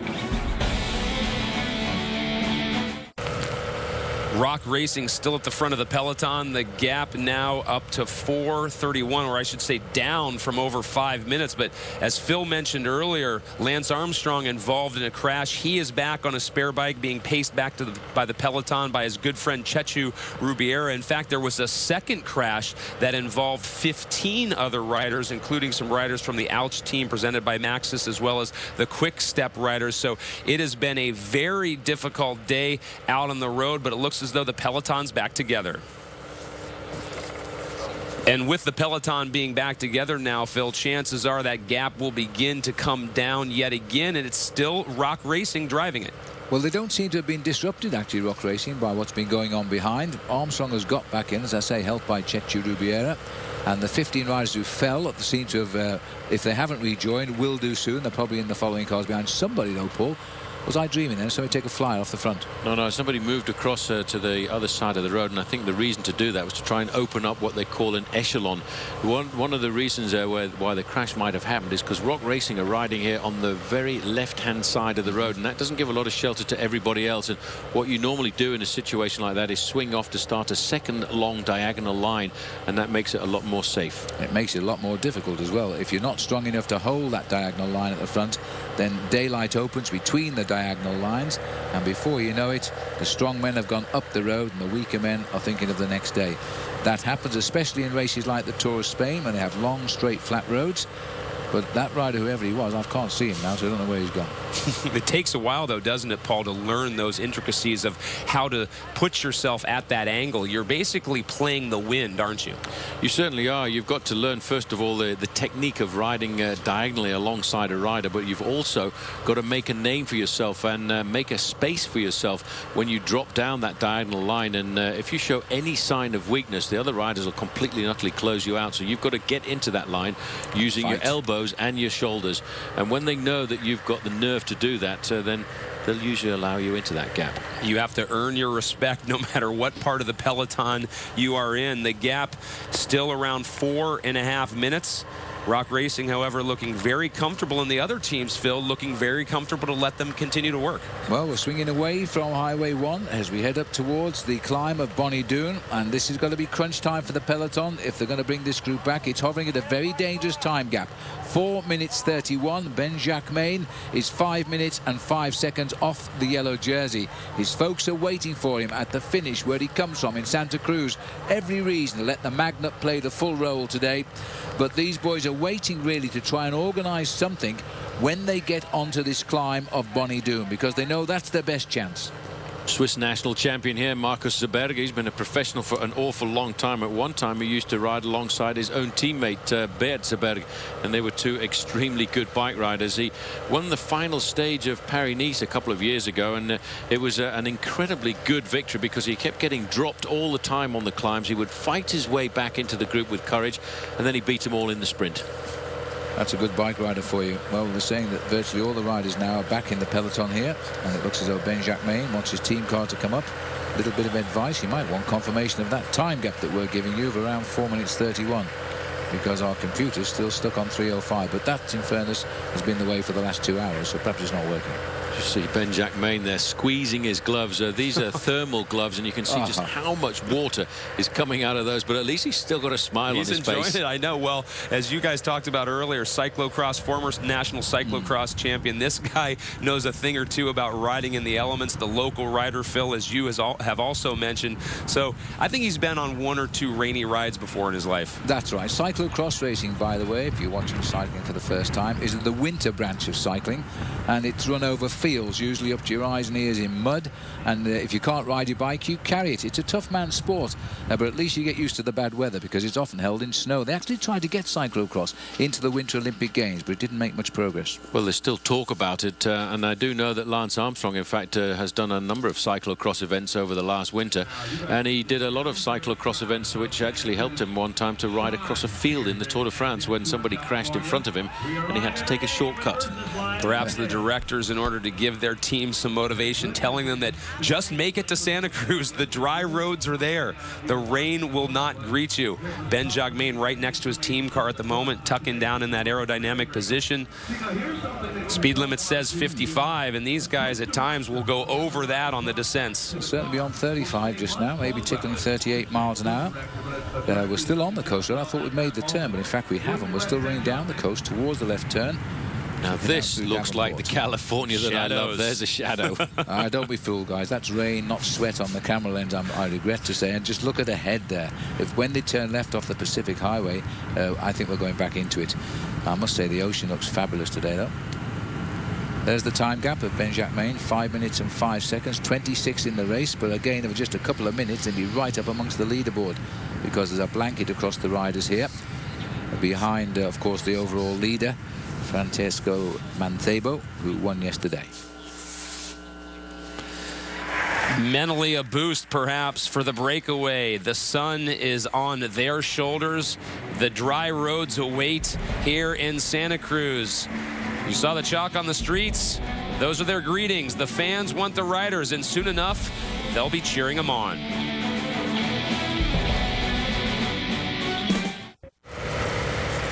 Welcome back to our coverage of stage number 2 from Sausalito to Santa Cruz. Our day started early at 8:30 a.m. Pacific time here locally in Marin County. The riders crossed the Golden Gate Bridge. They then rode through San Francisco County, San Mateo County, and now they are in Santa Cruz County, and the sun is finally on their shoulders. It's been another long road, and we still have plenty more to come, Phil, but at least we've been expecting the sun, and at least the riders finally get it. Yes, and it comes and goes, and the weather forecaster for a second day running has been absolutely accurate here, which is not easy with the weather in this area because they have mini climates everywhere, don't they? They do indeed. In fact, the state seems at times to be separated. The prevailing winds, those trade winds, come through the northern part of the state, Paul, a lot differently than they do the southern part of the state where I live down near Los Angeles. Which is why you went to live down there. Exactly right, because I did live up here for a while, and it was the rain that drove me away, but it hasn't driven Ben Jacquemain away whatsoever. He loves this area up here. He's part of this 10-man breakaway group. And it looks as though Cam Evans there is calling for his team car. Hand went up for the Ouch team. I think these guys now feel starting to realize they're getting a little bit closer to the start of the climb of Bonnie Doon Road, and they're going to start to remove their rain jackets. Finally, they don't need to protect themselves against the elements too much because they're in now almost perfect bike racing conditions. Still, all of the pressure being put onto the shoulders of rock racing. And, you know, to put it into perspective, despite the fact that that leading breakaway is looking at close to 5 minutes up the road, there's still not really a danger to the overall leader, Francesco Mancebo, and all they're doing is positioning themselves at around about the position of the guys who were in the leading group of 20 yesterday. And it's just a return to the top of some of the riders who lost out on time yesterday. However, I still have a feeling that that time gap is going to tumble on the run in towards the finish. Once they make that turn off of PCH, the Pacific Coast Highway, at least for a while, heading up towards Bonnie Doon, Phil, they are going to get a tailwind, which would be fantastic, I think, for a lot of these men to get that push from behind. Well, that's where we are, right on the Pacific seaboard here. Santa Cruz, bottom right. Jason McCarty in the lead group. This is one of our clever little gadgets, this.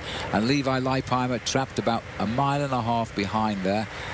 In the big pack. And when we turn left, we head towards Scotts Valley. That red circle is the top of the mountain.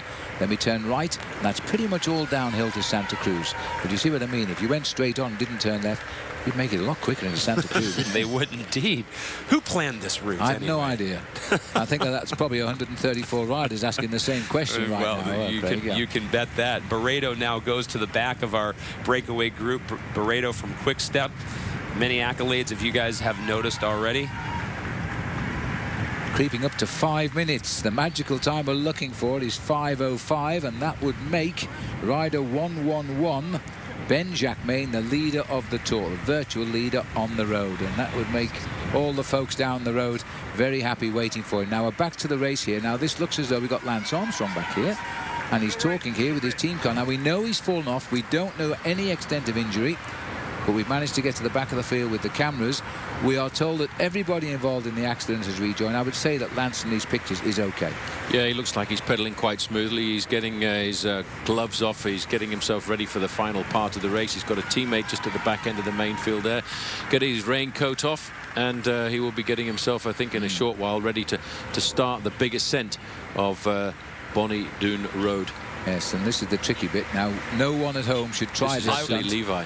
Especially, is it Levi? It is, yes. Levi coming in from the right is the wind. It's not clever to try and do this, but the riders have gone back to the cars, asked for an advanced weather forecast, told by the look of it it's going to be okay to the finish now, and so they want to get rid of the racing clothing. But I hope the manager made a good call there. That really was a great illustration, wasn't it, Paul, of just one intricacy of road racing that many people probably don't think about, how you have to robe and disrobe. You don't stop, do you? And here we see it again, and that is Lance. It is Lance with his Livestrong yellow, and he's getting down to business. When you see Lance Armstrong take off the extra gear and get out of the saddle, you know, don't you? Well, Paul, I must put in here, we're hearing some bad news on the computer here, because one of the riders who did crash has in fact gone to hospital, and he's the brother of Ben Jacquemain. His twin brother Andy has abandoned the race, is being taken to hospital. So his family waiting at the finish, and I'm not going to be the bearer of bad tidings. It doesn't necessarily mean he's seriously injured. He's among the fallers, and they're taking him to hospital.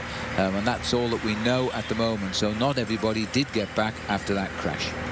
Yeah, Armstrong here at the back, talking alongside him with Johan Brunel, the team manager, trying to discuss all the tactics and intricacies of how this race is going to unfold over there. In fact, it's Yaroslav Ekimov in the car.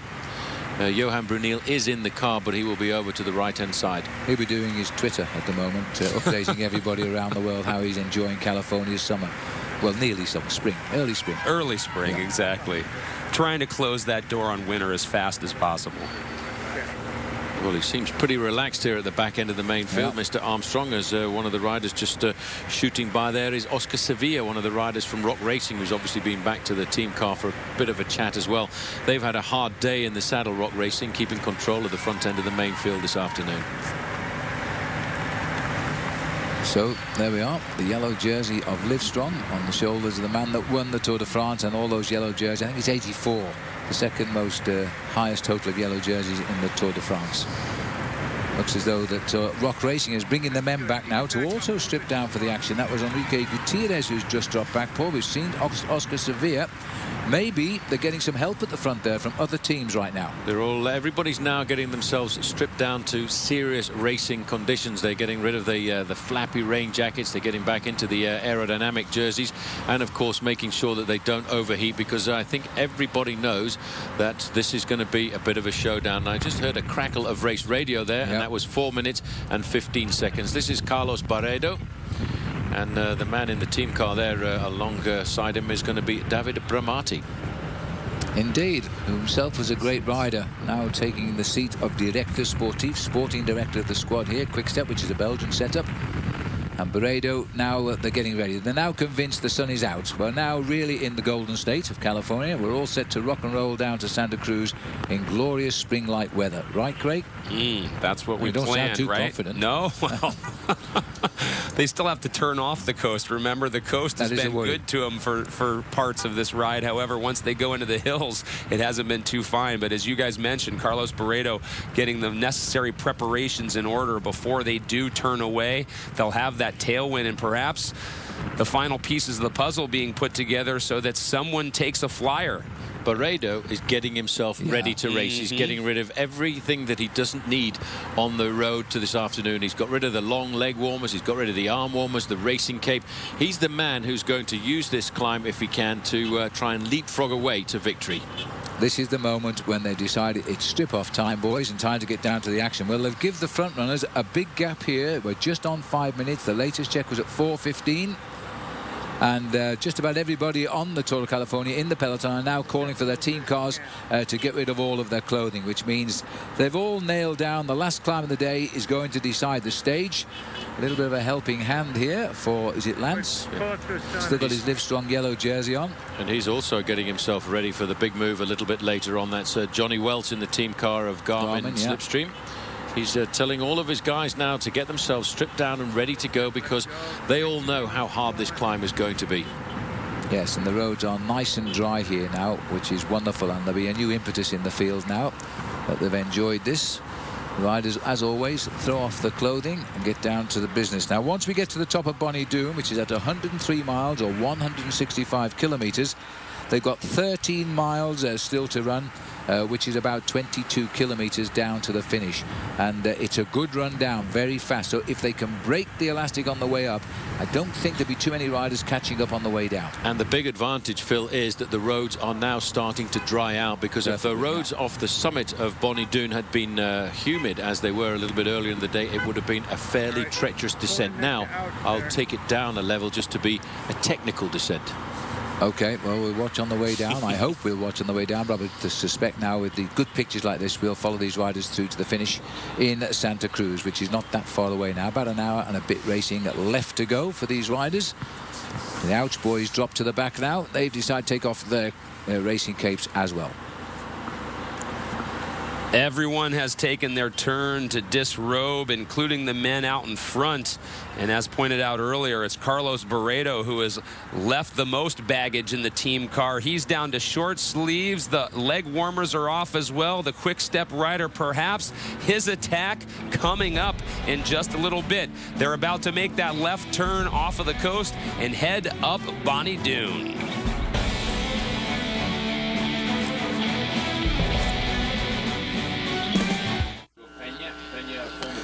We started at 8:30 in the morning today, local time, out here on the Pacific Coast. And almost since the gun and getting through the neutral zone, these 10 have been away. Jason McCartney from Team Saxo Bank now just in front of Carlos Barredo. The sun finally firmly on the shoulders of these competitors, and back in the peloton, it is Rock Racing. They've got the duty on their shoulders because it is, of course, Mancebo in yellow. And with Rock Racing out in front in that gap, still at 4 minutes and 30 seconds, Phil, are we getting to crunch time? I know we've talked about how when we get to the hill, that's when we think some fireworks are going to happen. But if you're Rock Racing, you obviously are confident in the game plan you've had.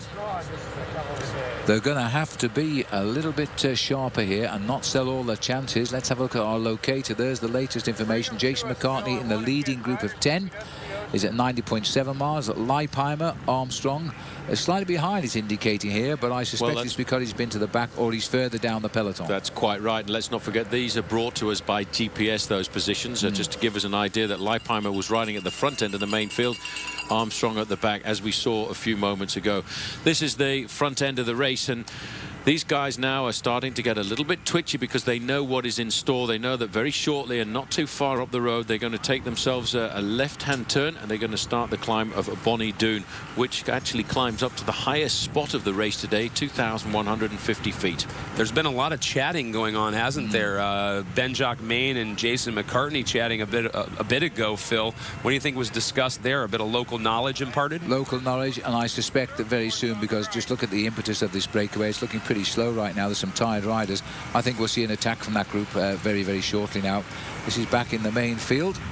Riders reshuffling the pack just at the minute. Number 57 there is Peter Weening. He started the moves today. Man nearest camera in the orange.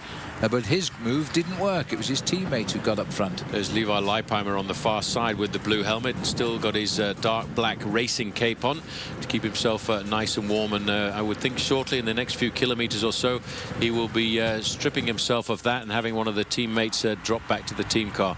This is a quick move here by McCartney. He now, but I think all of these guys have been psyched out a little bit by Carlos Barredo. Barredo has got himself stripped off of all his appendages, and now he showed these guys in the breakaway, guys, I'm going to race this climb, and that maybe has rocked a few foundations. You're right, a great job by gamesmanship, whether on purpose or just by accident. And here, Rock Racing, perhaps, is it going to be time? No, it's time out. I the think champ is taking a timeout there. As we rapidly move on to the leaders, Astana are now moving to the front of the pack here. It's time to give a helping hand because they want to win the race for Levi Leipheimer, apparently. Rock Racing are getting them so close, but they're not going to take them up to this breakaway. They're going to make the other teams provide some firepower, and that's a good tactic. Well, Rock Racing have done the job that they needed to do. They didn't actually need to catch that breakaway this afternoon. They just had to make sure that it didn't get up to the 5 minutes and 2 seconds, which is what some of the riders in that breakaway were looking for. You have to ride sensibly. You don't have to assassinate the main field on every day because, as Phil said a little bit earlier on, it's the guy who has the yellow jersey at the end of 10 days of racing. And Astana has made that perfectly clear, no matter who you talk to on the team, whether it be Lance Armstrong, Levi Leipheimer, or anyone in between. They don't care what we in the media want to see. They just want to see someone at the end of the stage in Escondido having the yellow jersey on. That is the ultimate goal of any stage race, and they are driven by that fact here at the Tour of California. Yes, but these guys are actually riding quite quickly now. As you can see, they're pushing on here. Number 61 is Ivan Basso himself of Liquigas. Also seems to be relishing his return to the sport. There's a lot more nerves in the main field now, I think, than there are in the front group. The front group probably feel that they've got the makings of surviving down towards the finish, and they're all now starting to feel how can they conserve a little bit of energy, how can they recuperate from the efforts they've made to have enough in hand to try and get the victory. Ben-Jack Main here has got his hand up. He wants his team car to come forward, and that's to get him a little bit of information. He's 26th overall at the start of the day. He was looking for 5 minutes and 5 seconds on Francesco Mancebo. And you highlighted earlier, Paul, the disrobing aspect of all these guys in the breakaway. Jacques Main, one of the few that still has those big gloves on, the leg warmers, the arm warmers as well. So perhaps maybe a wardrobe change in order for him. But he's the guy I'd be looking at. He's the local knowledge man that if he's got the arm warmers and the leg warmers on, maybe the other ones should have been taking note of that one. But just noticing the numbers on the vehicles as they come up, that's the order they have to drive in the convoy behind the main field, and it's indicating where their best placed rider is. So Ben-Jack Main sits 11th team car today, 5 minutes off the race lead, and I have to say that he's pushing closely to that 5-minute margin right now. We'll be moving away from the Pacific Highway, and we won't really see it again once we say goodbye this time. I think the ambulance containing Ben's brother Andy, his twin brother, has gone by the breakaway now and will take the direct route to Santa Cruz. But these riders are not rushing to the front, are they now? They're all planning something of their own here, for better or for worse, and the chase behind still Rock Racing here. Rock Racing out in front, but at what point will Astana or one of the other teams perhaps decide it's their turn to contribute, if not to break this peloton apart? Moments away from making that turn off the Pacific coast. What a great sight it is. This is why people are drawn to California year-round.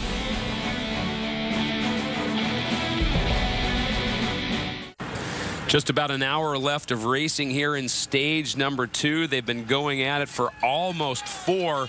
A group of 10 has been away all day long. 91, that's Marcus Zaberg, the former Swiss champion, now riding on his team here, which is the BMC team, the BMC Racing, excuse me, and the Rabobank guys, 2 of their members in this breakaway group, Valery Kobzarenko from Team Type 1. Little mechanical help for the Astana crew coming in. What a way to do it. These mechanics, they're going at about 40 kilometers an hour, 30 miles an hour, or higher speeds. Able to switch the derailleur there, or to check on the derailleur, and off they're gone. That looks a little bit like Levi. So Astana getting some last-minute instructions before they perhaps put an attack on here on Bonnie Doon Road. But we're back up to the leaders right now in this group of 10. As we mentioned, they are going to do their best to stay out in front. Inclement weather perhaps staying away on the horizon, heading back into some clouds. The peloton in shade yet again, but Rock Racing still doing their time on the front as expected. Paul, just what they are responsible for. I'm starting to get a little bit nervous. Race radio's crackled through just now with an official time gap of 3 minutes and 55 seconds coming through, but I'm wondering when one of the other big teams is going to come to the front end of the main field and really start to crank up the pace. And that's the first time that we will see anybody giving any assistance at all to Rock Racing. It's as if they're trying to put psychological pressure onto the shoulders of this team, which is basically an American-based team. They do ride 1 or 2 races around the world. This is the turn that everybody has been waiting for. We're now starting to turn off the highway. We'll go along the valley road for a short time, and then all of a sudden we'll start this big brute of a climb. That is that turn, actually turning on to Bonnie Doon Road. The wind now will be at their backs. The climb has not started. They've got about 1.5 miles before the actual climb begins. But these are your leaders. And the cat and mouse game amongst the breakaway group has begun. How do you gauge who's got the best legs? Someone eventually will make that move, and then it's up to everyone else to react. 4 hours and 12 minutes in the saddle so far.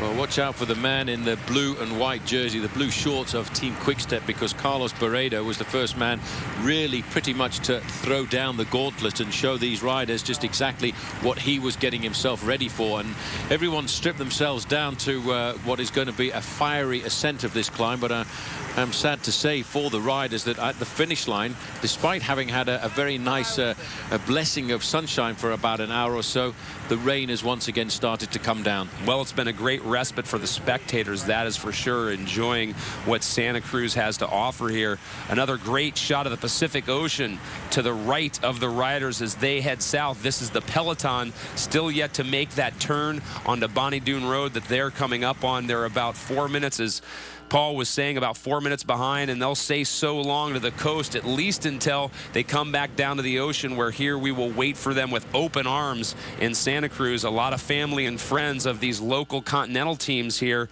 waiting to see them shine, in particular Ben-Jacques Maine, who went to the UC Santa Cruz, the University of California Santa Cruz campus, the Banana Slugs as they're affectionately known as, Paul. Well, I don't really know what to say about that. That's an excellent name, I suppose. But at least Ben-Jacques Maine has got the local knowledge here. Grisha Neerman up to the front end of the main group there from Team Rabobank. And still nobody coming forward here to help Rock Racing at all. There's Mancebo over on the right-hand side. You can see his yellow jersey now after what was an incredible escapade yesterday, around about 100 miles or 160 kilometers at the front end of the main field. He now knows that having had his team do all of the pacemaking for him, it's his job to take up the responsibility. The lion's share of this stage is in the books, but the fireworks are about to begin. That's what we expect. Only 20 miles to go in the stage of a length of 115 miles. But now it becomes crunch time. Who will make the first move on this climb up Bonnie Doon Road? And already they all go out of the saddle, testing each other, seeing who will be the first one to move the piece on the chessboard. When we come back, more action, including what should be the best of the day.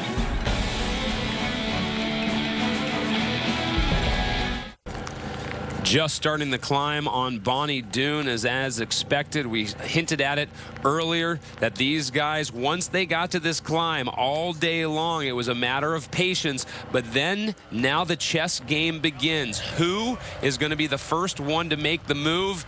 Originally we thought it would be Carlos Barredo because he was the first to take his clothes off and seemed to get down to business. Was that a mental game? No. Look at this. Barredo perhaps. I'm gonna try to get a shot. It looks as though he is testing the field.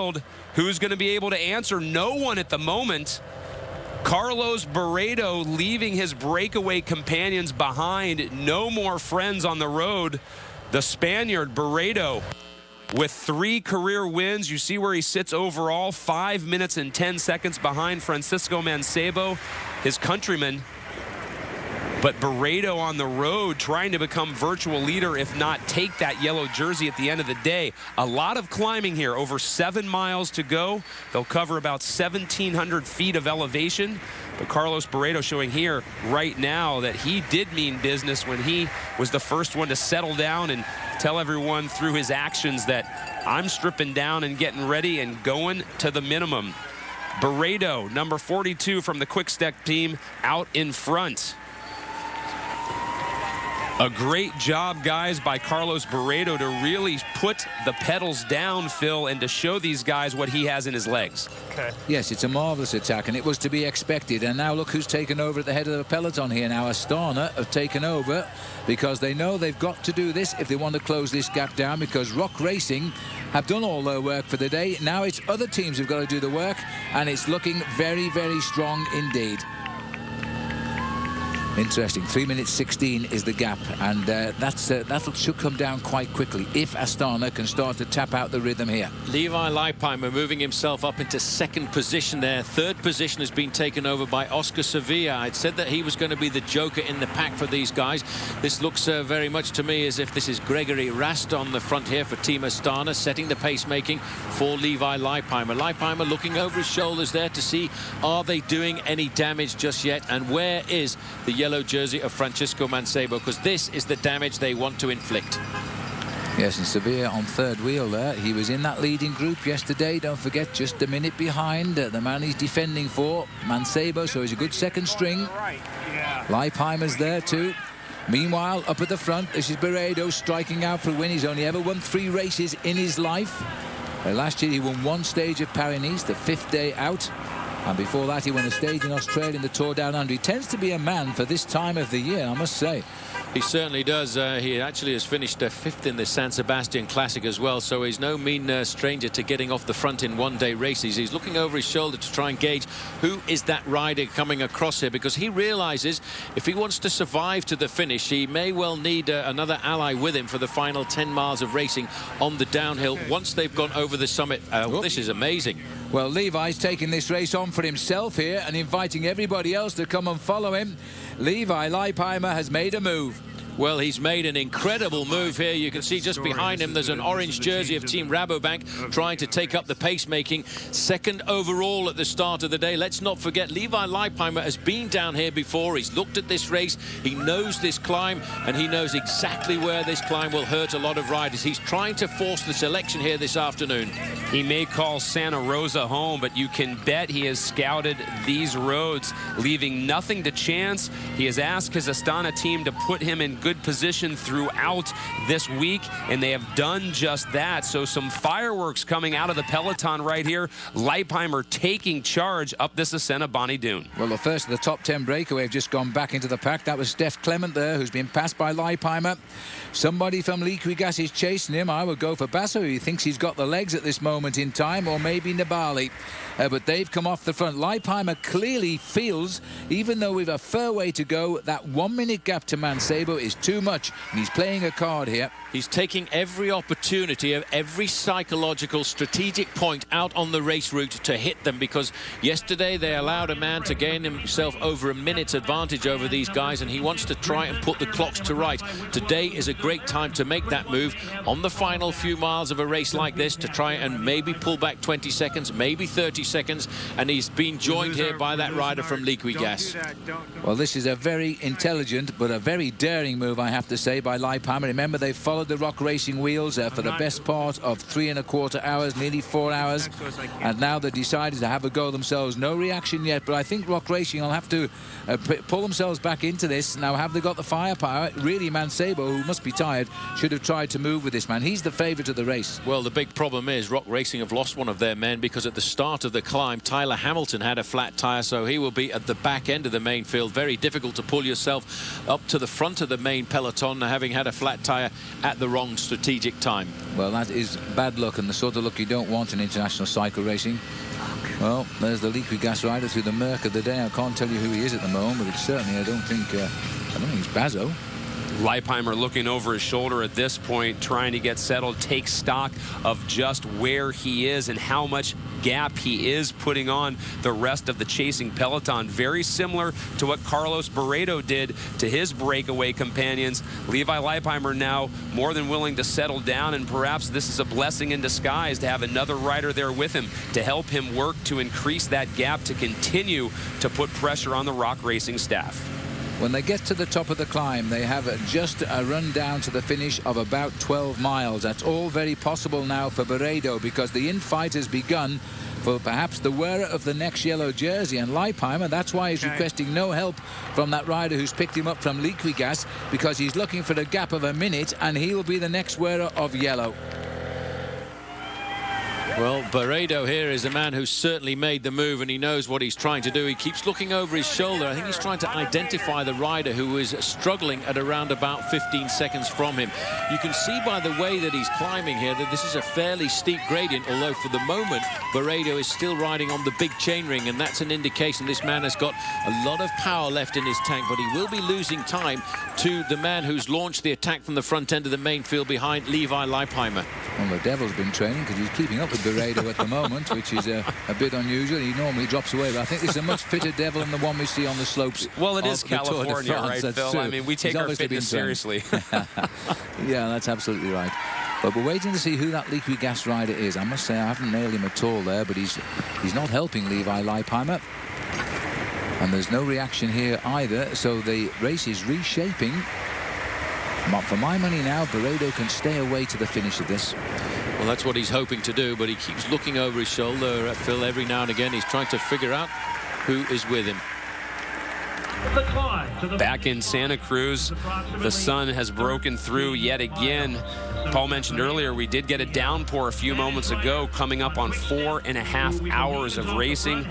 Hopefully those streets will dry up by the time they make their way down the Empire grade, which will be that descent, that 13-mile descent into town.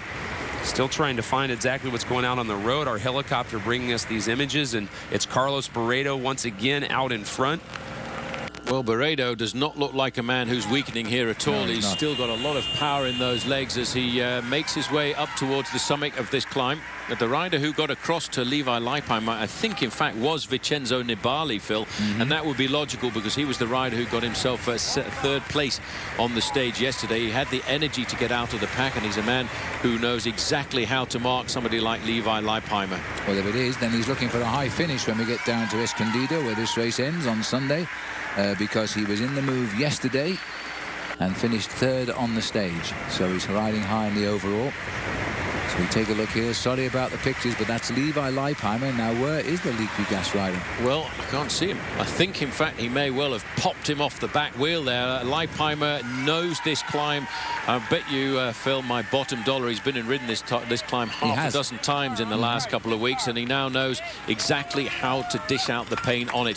Nibali almost came across to the wheel, but I think he made such a violent effort to catch up with Levi Leipheimer that he cracked. And remember that Leipheimer is a great climber. Once he settles in, he's going to make progress on everybody. We've already caught at least one rider in that breakaway. They've crossed that gap extremely quick because Staff Clemens started the climb at about 3.5 minutes advantage. He's gone through the peloton now and backwards.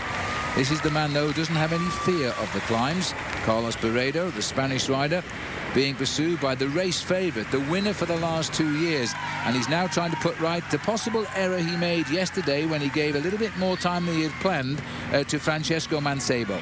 Well, he wants to put pressure on everybody as well. He lies in second place overall. He's looking for 1 minute and 2 seconds on Francesco Mancebo, but he is already ahead of everybody else in this race if you look at all of the other pre-race favorites. But so far in this race, apart from Mancebo taking that minute gap yesterday, everybody else is still separated by the prologue time trial times, and those are only mere seconds. That's right. And this race so often won by just mere seconds, and Leipheimer knows it. This rain continued to come down, excuse me, Phil, but just as we can see from these pictures, the weather inhospitable at best up as they continue to climb Bonnie Doon Road. But Leipheimer almost like a robot. He has the machinations working, comes out of the seat, able to dance on the pedals, as you would say, Phil, and continue that quest up to the top. doing a foxtrot right now because he's cutting his way through the woods here. Gritting his teeth. It certainly was Nibali. The radios confirm that. He's still ahead of the chase group, and there's apparently only 8 riders left behind in the lead group. So 2 riders are out of it who are up there. Well, one's in the lead. We've lost Steph Clement. That leaves 8 in the middle. And this is Leipheimer now trying to get up. And he's not thinking, and he's not even worried about winning the stage. He's thinking about gaining time over the riders behind him. He's not too worried about anybody in front. That is his mission here this afternoon. All of those riders in front of him finished a long way behind yesterday, at least 4.5 minutes behind Levi Leipheimer, and that's what the name of the game is in a professional bike race like this. It's all about the time which is added up on each individual stage. Leipheimer here, as you say, doesn't care too much about the guys in front, but he's opening up serious time gaps. Nibali, the race radio is telling me, is still on his own behind Levi Leipheimer, but I tell you what, he must have got an awful shot when Leipheimer kicked for a second time. He must have done, and we didn't quite see him get dispatched, but he certainly did. 4.5 hours now they've been racing, and there's about half an hour left to race to the finishing line. Long day in the saddle in the rain. Barredo's made his move. He may have made a winning move as well, but has Leipheimer also made a winning move and is looking for yellow tonight? Well, he's picking up riders one at a time there, and you can see him moving forward, and he's now starting to catch some of the team cars which are behind the breakaway, or the remnants of the breakaway. So it'll be interesting to see which guys have suffered here. Bear in mind, he started this climb looking to make 3 minutes and 55 seconds on a lot of these riders.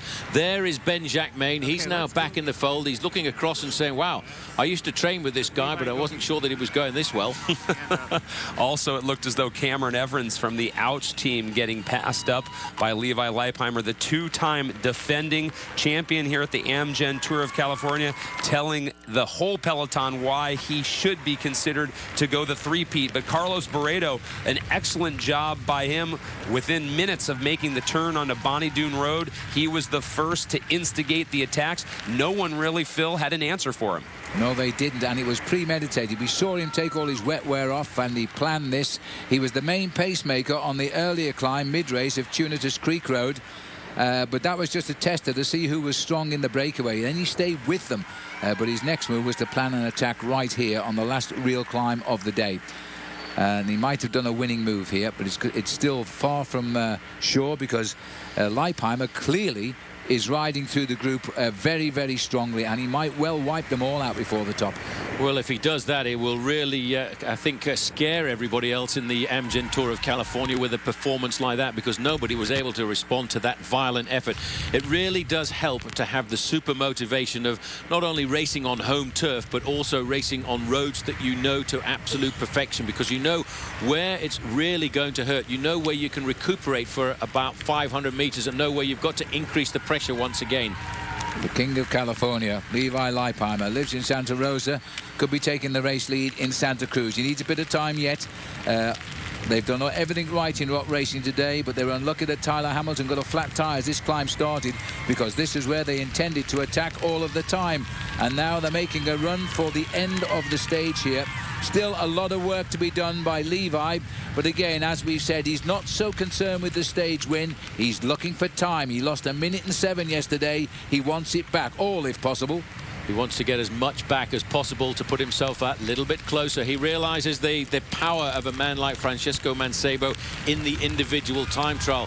The two men normally would be reasonably matched, but you've got the added advantage that Levi Leipheimer is racing in the United States. He's racing in his adopted state of California. On the other hand, Francisco Mancebo is racing with the yellow jersey on his shoulders, and he will be completely and utterly motivated. Let's not forget, though, that the man who leads this race currently, Carlos Barredo, at 27 years of age, has been a professional since 2004, and he will now be wondering whether or not he's going to be able to survive the onslaught. Once he eventually gets to the top of the climb, he's going to undulate down the hill towards the finishing line in Santa Cruz for around about 10 miles. 7 men still in that mid-gap, so to speak, Phil, between Barredo and Levi Leipheimer. From a racing standpoint, we continue to talk about motivation. How enlightening and how much energy do you get as you pass these guys on a hill and you see that you're going by them? Well, as a top pro, he would have expected to pass some of them now, because he knows in his body just how well he is actually racing. But even so, it's like a carrot in front of a donkey. You keep on catching man after man, and they keep going backwards. You know you're making your way through to the front, and you must be going very, very well. There's a view of Santa Cruz in the helicopter. Looks as though the sun's shining outside our commentary box again now. It wasn't a moment ago. It was pouring down. This is eventually what the riders will descend into, off the hill, down into Santa Cruz, back to the coast. 4:33 and change now. 4 hours and 33 minutes this stage so far. A lot more climbing to go. It's a 7-mile climb up Bonnie Doon Road.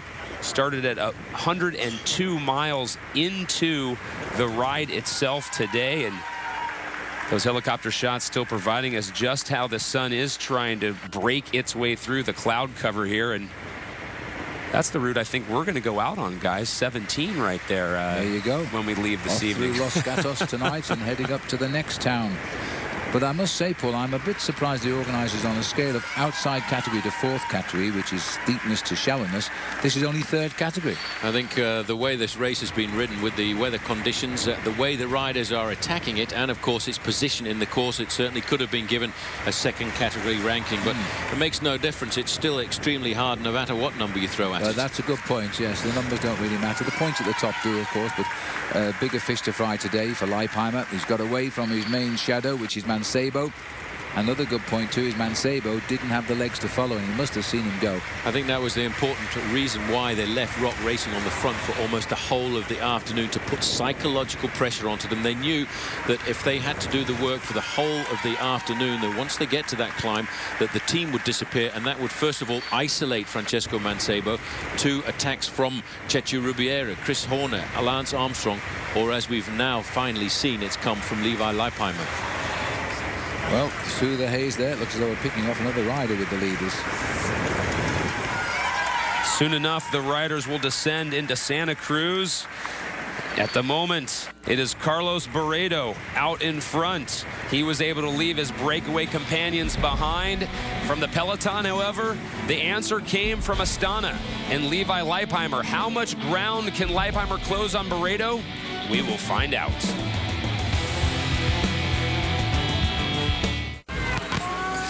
These are the two instigators on the climb of Bonnie Doon, and look at this. Carlos Barredo has now been rejoined by Jason McCarty, and we believe Steven Koza from Garmin Slipstream. A little communication going. Perhaps they sense that Levi Leipheimer down on the bottom of your screen is able to close this gap. You can see that Leipheimer can see those team cars in front of him. They're the carrot that Phil mentioned. The drama continues to unfold, gentlemen. Carlos Barredo now finds himself behind for the first time in a while. Yes, I think he's a little bit surprised, but see, being a climber, he's just holding his rhythm here. The other boys are jumping around a little bit, but this puts advantage McCartney for me, because McCartney's looking to see if Barredo can reply. If he finds he can't, he'll try a little bit more to crack him, and it looks like that's exactly what he's doing. Jason McCartney now, the Saxo Bank rider, pulling with him Garmin Slipstream's Tom Peterson, and still coming, relentlessly coming up the mountain, is Levi Leipheimer. Well, when you make a move like Carlos Barredo just did, you give absolutely everything that you've got, and when you get caught, then you don't have very much left in the gas tank. Levi Leipheimer continues to pick up rider after rider. He wears number 1. Those are the remnants of the breakaway that we were looking at a little bit further ago, and I have a funny feeling, Phil, that I just saw the shape of Carlos Barredo. So he may well have come across He could have done it. You're right. Utter gap. Look at that, guys. He has come across all the way. That is Barredo looking behind, and we never that's saw a him shock. pass anybody else. So there's a bunch of carrots up there now, and he's taken Barredo's received a kick there. He's going to well, look at this. This is typical of Levi. If he's seen Barredo try to take his wheel, and he's decided to lift the pace and see if Barredo can match it with him. At the moment, you can see the speed of Leipheimer.